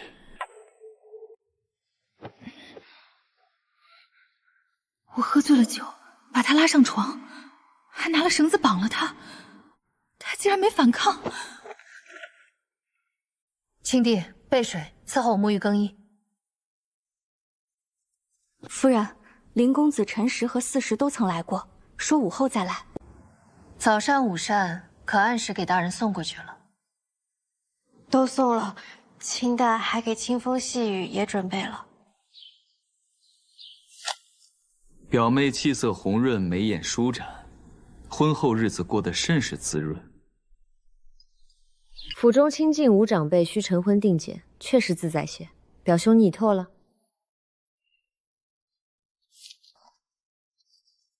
合约无问题，花旗钱庄票据一次最多可取多少现银？单次5000两，1万两需提前10日约定。此钱庄信誉卓著，与林家合作多年。花旗钱庄，东主姓花，若不姓花，我都以为东家也是穿越来的。墨雨，你持我手令，带表少爷去后昭院宫监，将蒸馏流程从头至尾演示一遍，官校务必讲解清楚。是。表妹思虑周全，安排妥帖至此，愚兄感佩。待验看明白，即刻将首笔银款依约奉上。合作贵在诚信便利，请。银钱即将落袋，核心技术稳妥交付，第一桶金到位了，不靠男人赏赐，而靠能力赚钱，该继续下一步。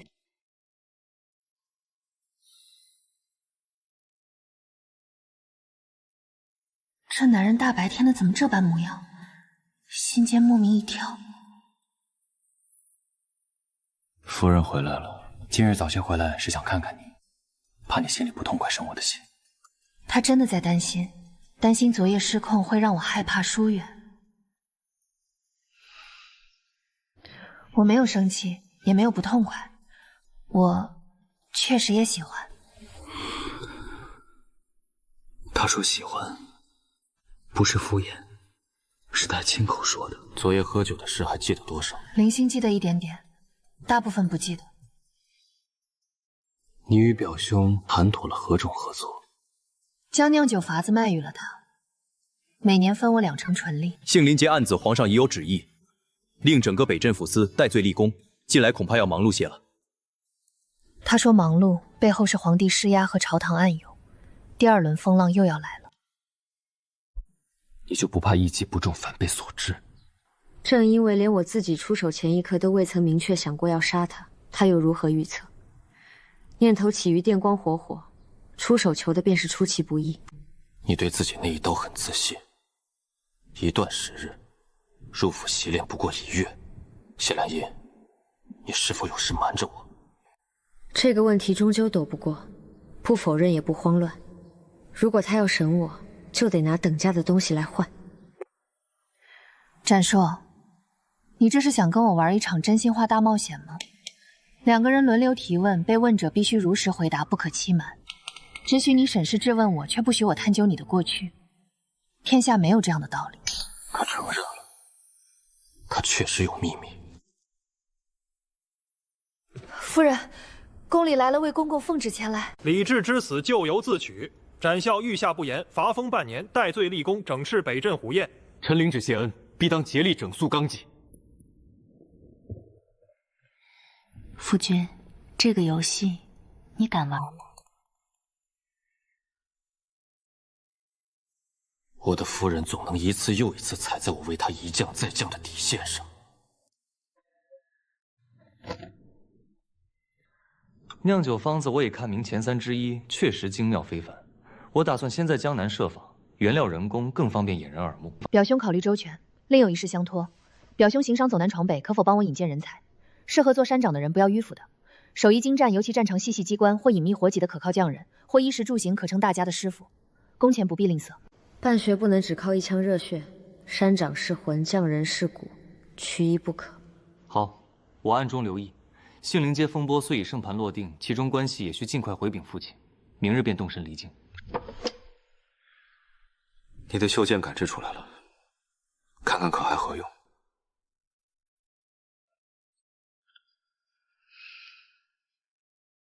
沉吗？刚好，夫君费心了。去后院试试力道准头。手腕稍沉，拇指抵住这里，凝神呼吸，放平，射。我可是特警队射击队教练，不能说百发百中，也能做到弹无虚发。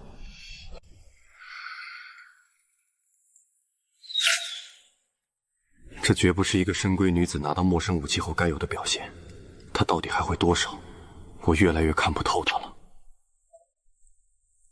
你从前可曾练过暗器？我们的训练强度和训练计划可比你们古代强多了。合用便好。对了，夫君，过几日我打算去京郊看看裴家庄子。看庄子是假，圈地才是真。婚后仔细研究过经济舆图，又让墨雨查探过几处。比邻裴家庄子不远，这片地脉水源、交通都与办学规划隐隐契合。庄子东面那片坡地似乎荒着。那是砾石坡地，土层薄，存不住水，种不了庄稼，一直荒着。带我去看看。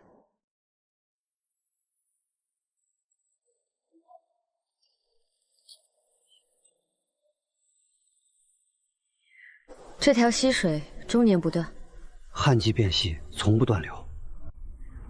水源确定，有水有路有隐蔽，建训练场和避难所都能兼顾。这片地宽敞，我打算在此处办个义习，让附近读不起书的孩子有个去处。从溪流到老槐树，再到矮林边缘，拢共多少亩？地价几何？少说170、80亩，算上零散旱地，奔200亩，连地带各项使费约450到500两。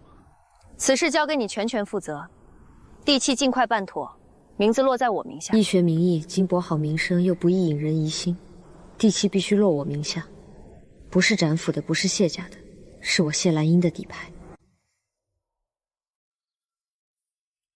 夫人放心，小人一定将地契办得妥妥帖帖。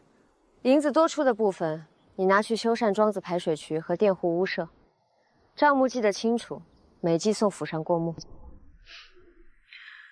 施恩也要留痕，钱花在哪儿，必须看得见。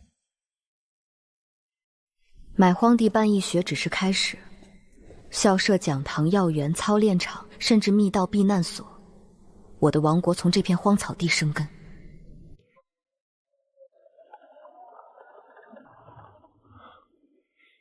前方2车相撞，一时半刻恐难同行。已进了内城，安全无虞。赵统领带兄弟们先回府复命，我在附近走走，稍晚回去。属下遵命。他肯定留了暗哨，但这足够了。我需要一刻不受监视的时间办自己的事。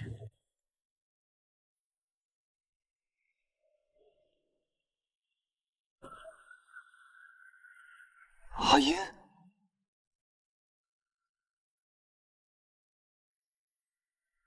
他出现了，原主真正放在心上的人来了。阿音，我听说你与锦衣卫指挥使的婚事，若你有一丝不愿，我虽力薄，也定当设法。郡王慎言，我的婚事乃太后陛下赐婚，天恩浩荡，何来逼迫？原主真正放在心上的人是他，这心如刀凿的冲动，是身体残留的情感记忆吗？不是我的，却真实的可怕。兰音，你过得好吗？他待你可好？大人，夫人死在2楼会客。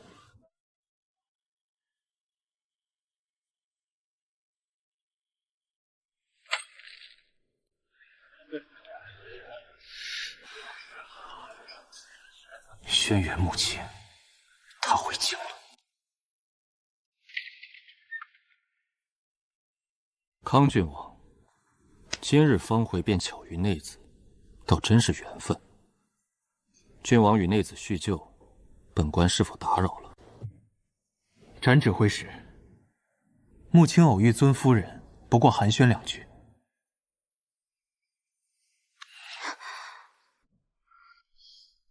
他的手附上来那一刻，原主的反应被压住了，是他稳住了我。有劳郡王挂心，我如今安好，我的夫君自是待我极好的。夫君既已寻来此处叙话也毕，我们回去吧。今日偶遇见夫人安好，穆青放心了。告辞。郡王告辞。他说的极好是伪装还是真的？嫁给展硕比嫁给2皇子更棘手，至少嫁给2皇子，他是明确痛苦的妻子，我能定位自己。但现在，我所有后续计划都蒙上了变数。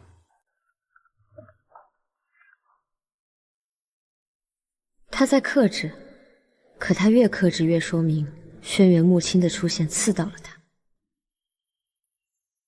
为父。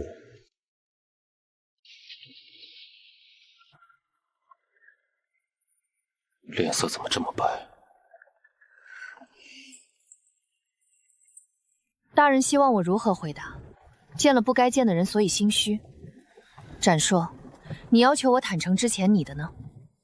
我们共担风险，可你的第一个问题永远是审视和猜测。我提的游戏是桥，不是让你站在河对岸继续观测我是否可疑。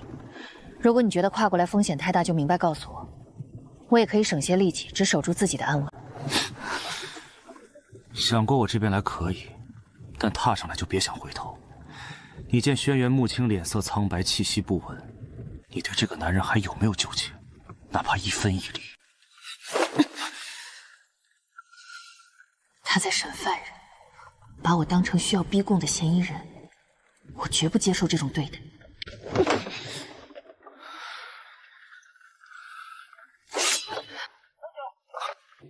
小姐，退下。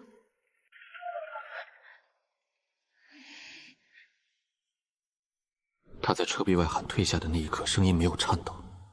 他的冷静让我更不安。他到底在替谁守口如瓶？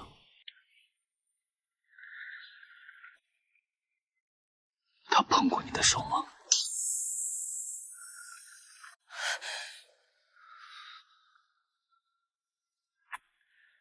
夫君，你若说你吃醋了，我就告诉你我是否对他旧情未了。你以为用轻佻手段便能混淆视听、绕开秩序？我偏不吃这一套。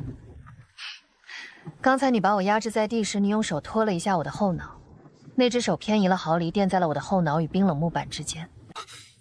所以，我对他没有旧情，也不喜欢他。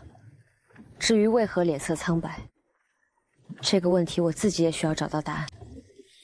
他下意识的保护动作骗不了人，他嘴里审着我，身体却在护着我。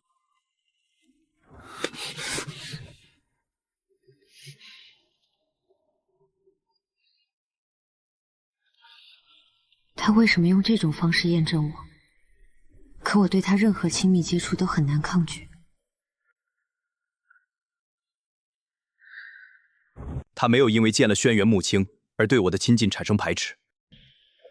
我暂缓怀疑，取而代之的是更汹涌的悸动和占有满足感。下次若见旧人脸色再白，不必解释，直接让我看见。到了。他的嫉妒像一把没有刀鞘的刀，伤人也伤己，可我竟没有推开他。记清楚了，你是斩谢氏，眼里心里最好只装该装的东西。桥可以试着搭，但木料需一寸寸验看，铆钉需一颗颗敲实。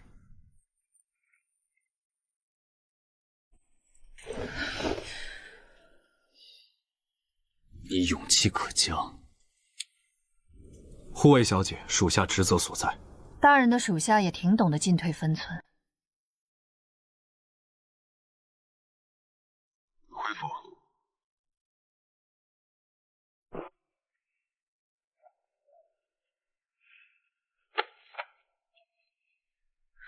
展硕，你去哪儿？西厢书房。我后背有些疼，我不想让青海他们知道。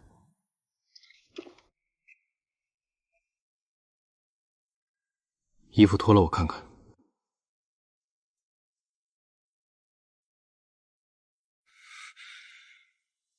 我还是下手重了。疼吗？展笑，你欺负我。我的错。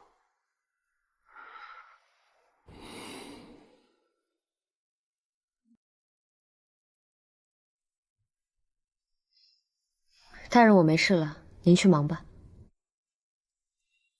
阿音，后背的伤按时换药，需要什么让青影去我书房取。我演过了，再不收一收心，真收不回来了。恋爱脑在杀机四伏的京城能活几日？他的壳太硬了，我这点微末真心只能留下水汽，绝不可能融化。夫人晚膳，今日6月初2，厨房备了饺子。4月14穿越而来，到今日正好第49天，7749，是时候了，给原主一个交代，也给我和展笑的婚姻一个干净边界。去叫青影过来一趟。即刻置办香烛纸钱，要白色素烛和金箔元宝纸钱各1份。另外去库房取一把七弦琴，原主生前最爱的那张。是。原主执念不散，我的婚姻就永远隔着一个他。今夜该做个了断了。他太平静了，平静的让我心急。我确实伤了他，不是皮肉，是更柔软的东西。真的错了。这个念头一旦浮现，便带来近乎眩晕的陌生冲击。习惯衡量对错于利益于局势，却从未衡量过于他而言是对是错。让墨雨备2匹快马，你随我出城去京郊那处农舍，务必赶在城门关闭前回来。换夜行衣，覆封面纱，不可让任何人认出。49日该做个了断，原主的执念不能继续左右我，否则我和展硕之间永远隔着一个他。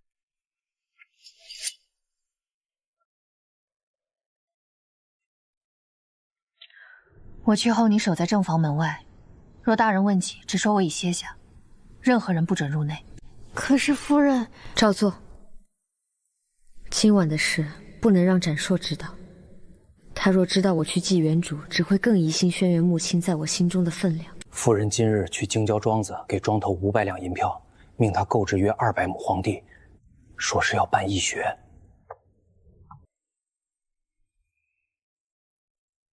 赵启点一队精剑人手，若夫人离府，暗中跟随护卫，以夫人安危为首要。去请李管家，日后夫人若有支取1000两以下，照办，不必回我。你们守在外围30米，无论听到什么动静，没有我的命令，不许任何人靠近。是。这里是我醒来后第一次搏命的地方，今夜做一个了断。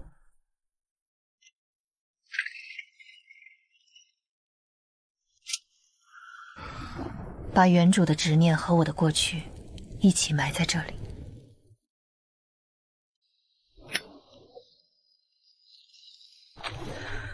谢兰依，你在吗？是我占了你的身体，如果你想要回来，我还给你；如果你想就此离去，进入轮回，那就去吧。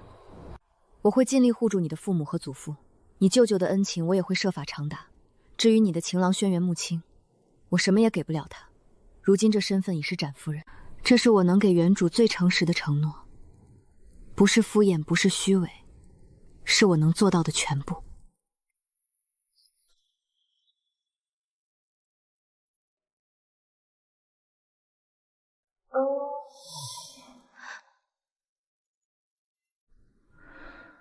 他走了，那个属于这具身体的少女灵魂终于放下了执念。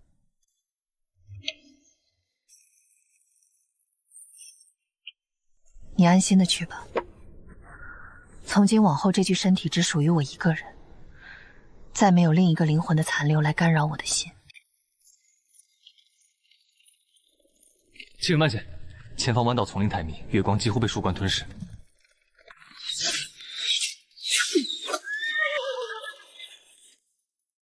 原主执念刚散，我的战斗才刚开始。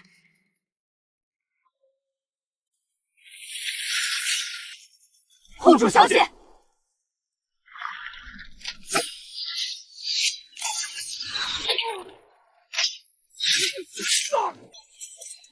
原主残留滞涩感彻底消失，身体反应速度与战斗意识完美融合，对方动作在我眼中清晰了些许。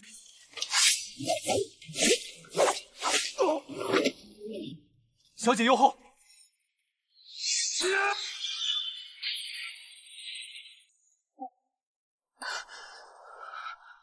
墨雨，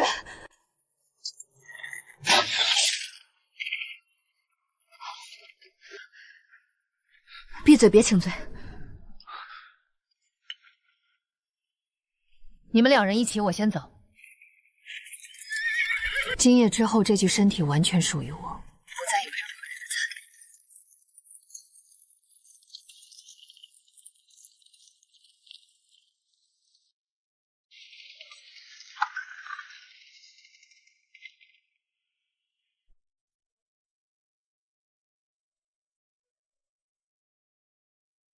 上马车。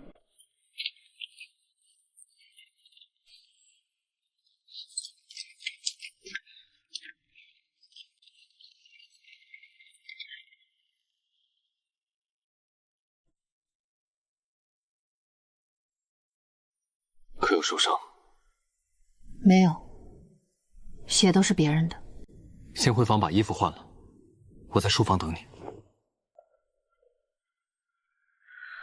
他在书房等我，是审问还是关心？我此刻没有力气分辨，也没有力气应对。背水沐浴。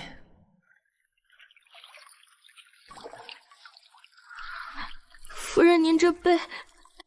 淤血而已，一会儿帮我上药揉开便是。白芷，你去书房一趟，告诉姑爷，我今日乏了，身上不适，有什么事儿明日再说。是夫人。这是我的边界，我不再把所有脆弱第一时间交给他，除非他学会如何接住。夫人遭遇13名刺客伏击，毙4人，伤2人，莫羽肩部受创。夫人说今日乏极了，身上略感不适，若大人有事，可否容明日再议？他可有受伤？夫人后背有淤伤，其他地方并无。知道了，让他好生歇着。乏了也好，可为何这个明日再说比任何刀剑都让我难受？这本是我对这桩婚姻的规划，保持距离，各取所需，互不干涉。可当它成为现实，耳畔没有他清浅呼吸，鼻间嗅不到青草般气息，只有冷寂墨香檀木气味，一种极其陌生的空落落感觉悄然漫上心头，像寒冬夜里棉被怎么也捂不暖。战叔，你欺负我！他说的是你欺负我，而不是我恨你。这比恨更让我无处可逃。来过几招。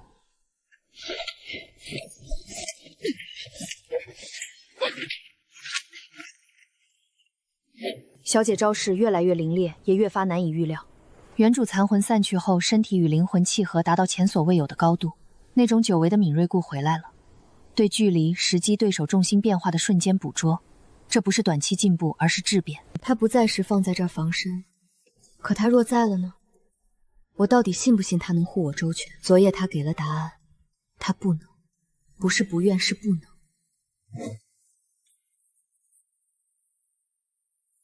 真正的安全不是展硕给的，是自己建立的。我的王国将从这张书案上的笔墨思量中一寸寸建立。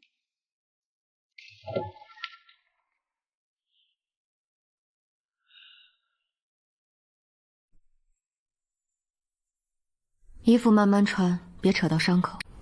昨日积压的沉郁戾气，竟因他夸张反应疏解了不少。这孩子太容易脸红了。看你生龙活虎的，好生养着，尽快复苏。我这儿还有许多事等你做。是，属下一定尽快养好。稍后去白芷那里支取赏银，墨羽绣剑草图赏10两，轻饮真炉酒坊奔走赏100两，墨羽功劳更著赏200两。谢小姐赏赐。赏罚分明是最基本的育人之道，银钱最能安抚人心，也最能建立忠诚。青影，京郊易学需要的不只是武力互惠，你觉得市面上能否找到可靠的账房先生？不要世家出身，要干净本分，懂算学，却无根基可依附的那种。城南有位落敌老秀才，妻子病逝，无子无亲，靠代写书信绵活度路，此人可用。去查清楚，若无疑虑，带回见我。人才始终是最核心的难题，账房有了，山长和匠人还差着，但急不得，每一个位置都要经得起考验。我的王国不靠男人赏赐，不靠家族英制，靠的是能力和方法，这才是任何人都拿不走的东西。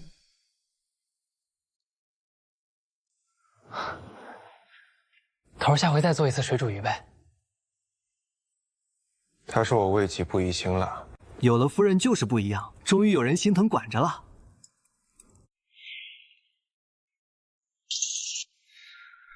我将对付犯人和敌人的手段用到了他身上，他眼里的泪和背上淤青就是证据。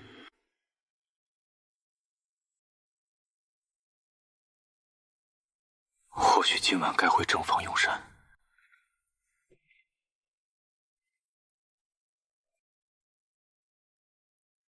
他醉酒那夜说，你穿绯红飞鱼服，像披着一身耀眼的光。他竟真的吃这一套。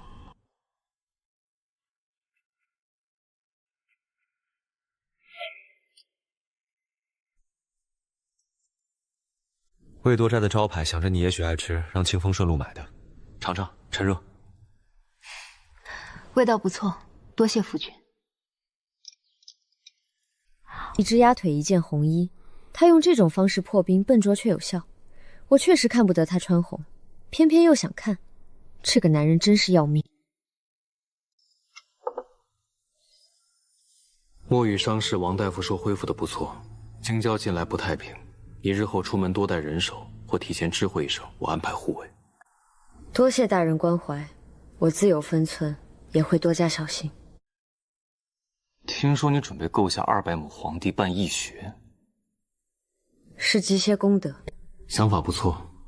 你手头若需周转府里公账，或我这里都可支应。大人想投多少？初期2000两可够，若后续不足再议。足够了，多谢大人。他主动递来的银子不用是傻子，办义学对他官升也有利，双方都有的投资。昨晚遇袭的事，可有什么想跟我说的？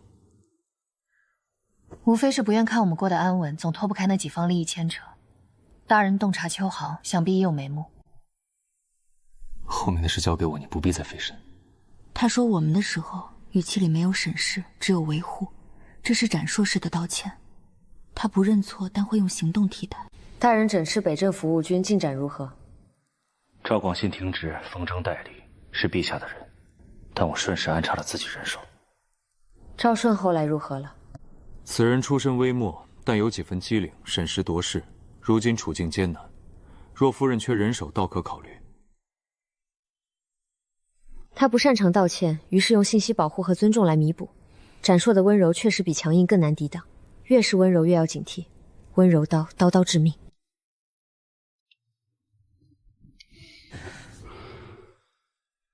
阿英，能说说你昨夜去那里是去做什么吗？穿红衣买姜鸭给银子分信息，这是改变战术了吗？但我确实吃这一套，怎么办？去做一个了断。那里是我醒来后第一次搏命的地方。昨夜去亲手烧掉一些东西，埋葬一些东西，把那个只能任人宰割的谢兰英彻底留在那里，把不该影响我的执念一并送走。烧了什么？我的琴，以后不会再弹了。所以就改功夫了。这样不好吗？不更符合锦衣卫指挥使夫人该有的样子？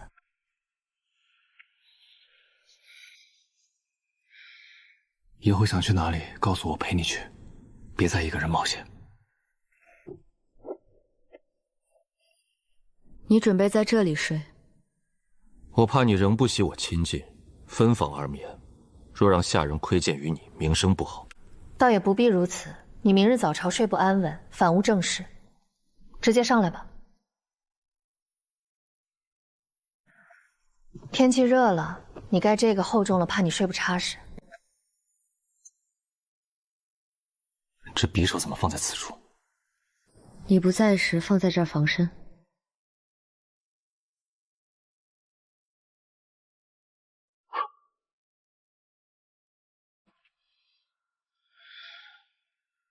阿英后背上药了吗？已经上了。温柔刀，刀刀致命。墨雨伤势今日如何？浅皮皮肉已见收敛，再静养些时日，应无大碍。两位可曾听闻过缝合之术？此术多见于边军或北敌，处置严重创伤时偶有使用。我朝医家并未广泛接纳采用。采用者并发金疮经痈疽者，比未缝合者多许多，10之6期恐难伤全，故多持保留之态。若是缝制之法得当，所用支线器具乃至术者双手均经严格监禁处理，患处事先去除污秽邪毒，术后辅以消炎生肌之药。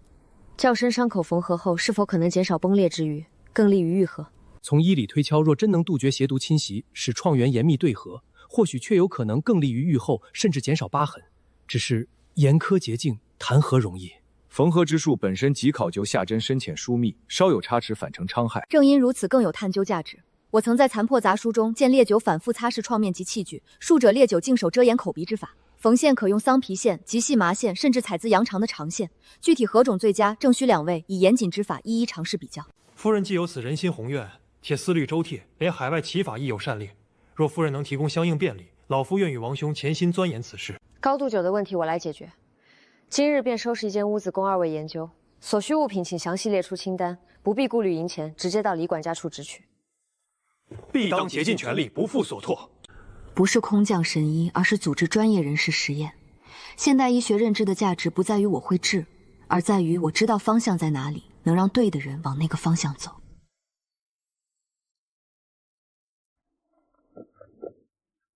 京郊那块地，连周围零散皇帝地契都在此，统共260亩，交价378两，各项使费总计445两，余银55两，同地契都在匣中。此事办得很好，银子节省了，地界还扩大了。余银你收着，后续丈量平整还需费心。是。地契落我名下260亩，不是展府的，不是谢家的，是我谢兰英的底牌。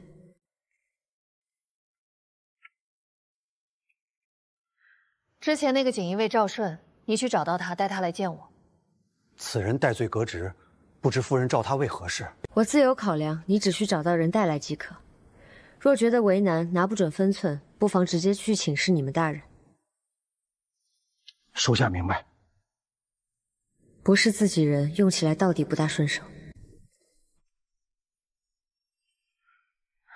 我回城时，有人将这个递给我，指明交您是康郡王府的人。为何要收他的东西？属下见那日小姐与康郡王偶遇后，属下以为小姐还心系于他，属下知错，请小姐责罚。起来说话。青影若换作是你姑爷和康王爷，你会选谁？姑爷威严深重，令人生惧；康郡王温文武甲，如沐春风，待人令人舒适妥他。若单论相处感觉，属下觉得康郡王或许更容易让人亲近些。展硕是冷硬冰山，轩辕穆青是温润暖玉，可容易精进不等于值得托付。如沐春风也可能是最温柔的陷阱。明知我已是御赐的指挥使夫人，名分已定，却还暗中递送私欠。这春风吹的是不是不合时宜了？青影，你亲自跑一趟，去北镇抚司，将这匣子当面交给他，告诉他内中情由一观便知，请他自行斟酌处置，若需我配合亦可。是，小姐。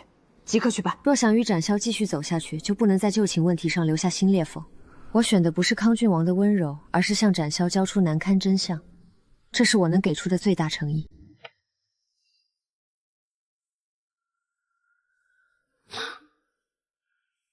夫人还说了什么？夫人说，此事请您自行斟酌处理，若需小姐配合亦可。若需配合亦可，你家小姐倒会推脱。西域回府。夫人在前院正厅见一位姓赵的先生。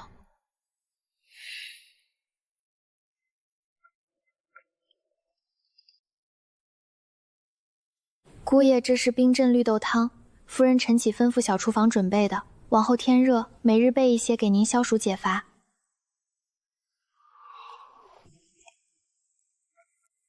夫人忙完了前头的事，让她回房来见我。纸条不再是暗交，而是我主动放在她手中的诚意。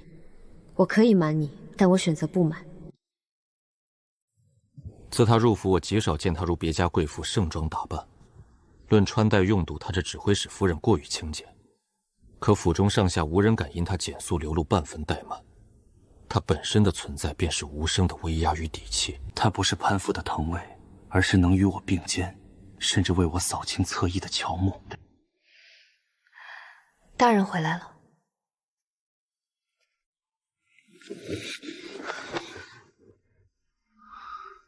阿言，我想你了。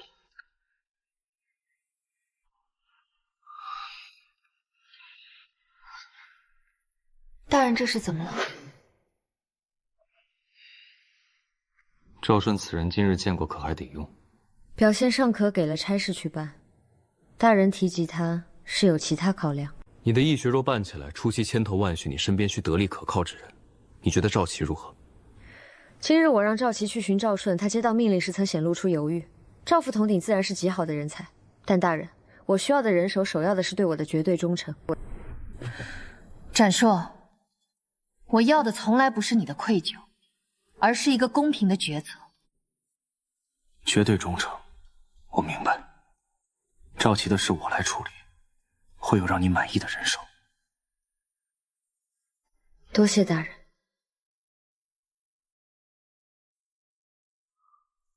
阿印，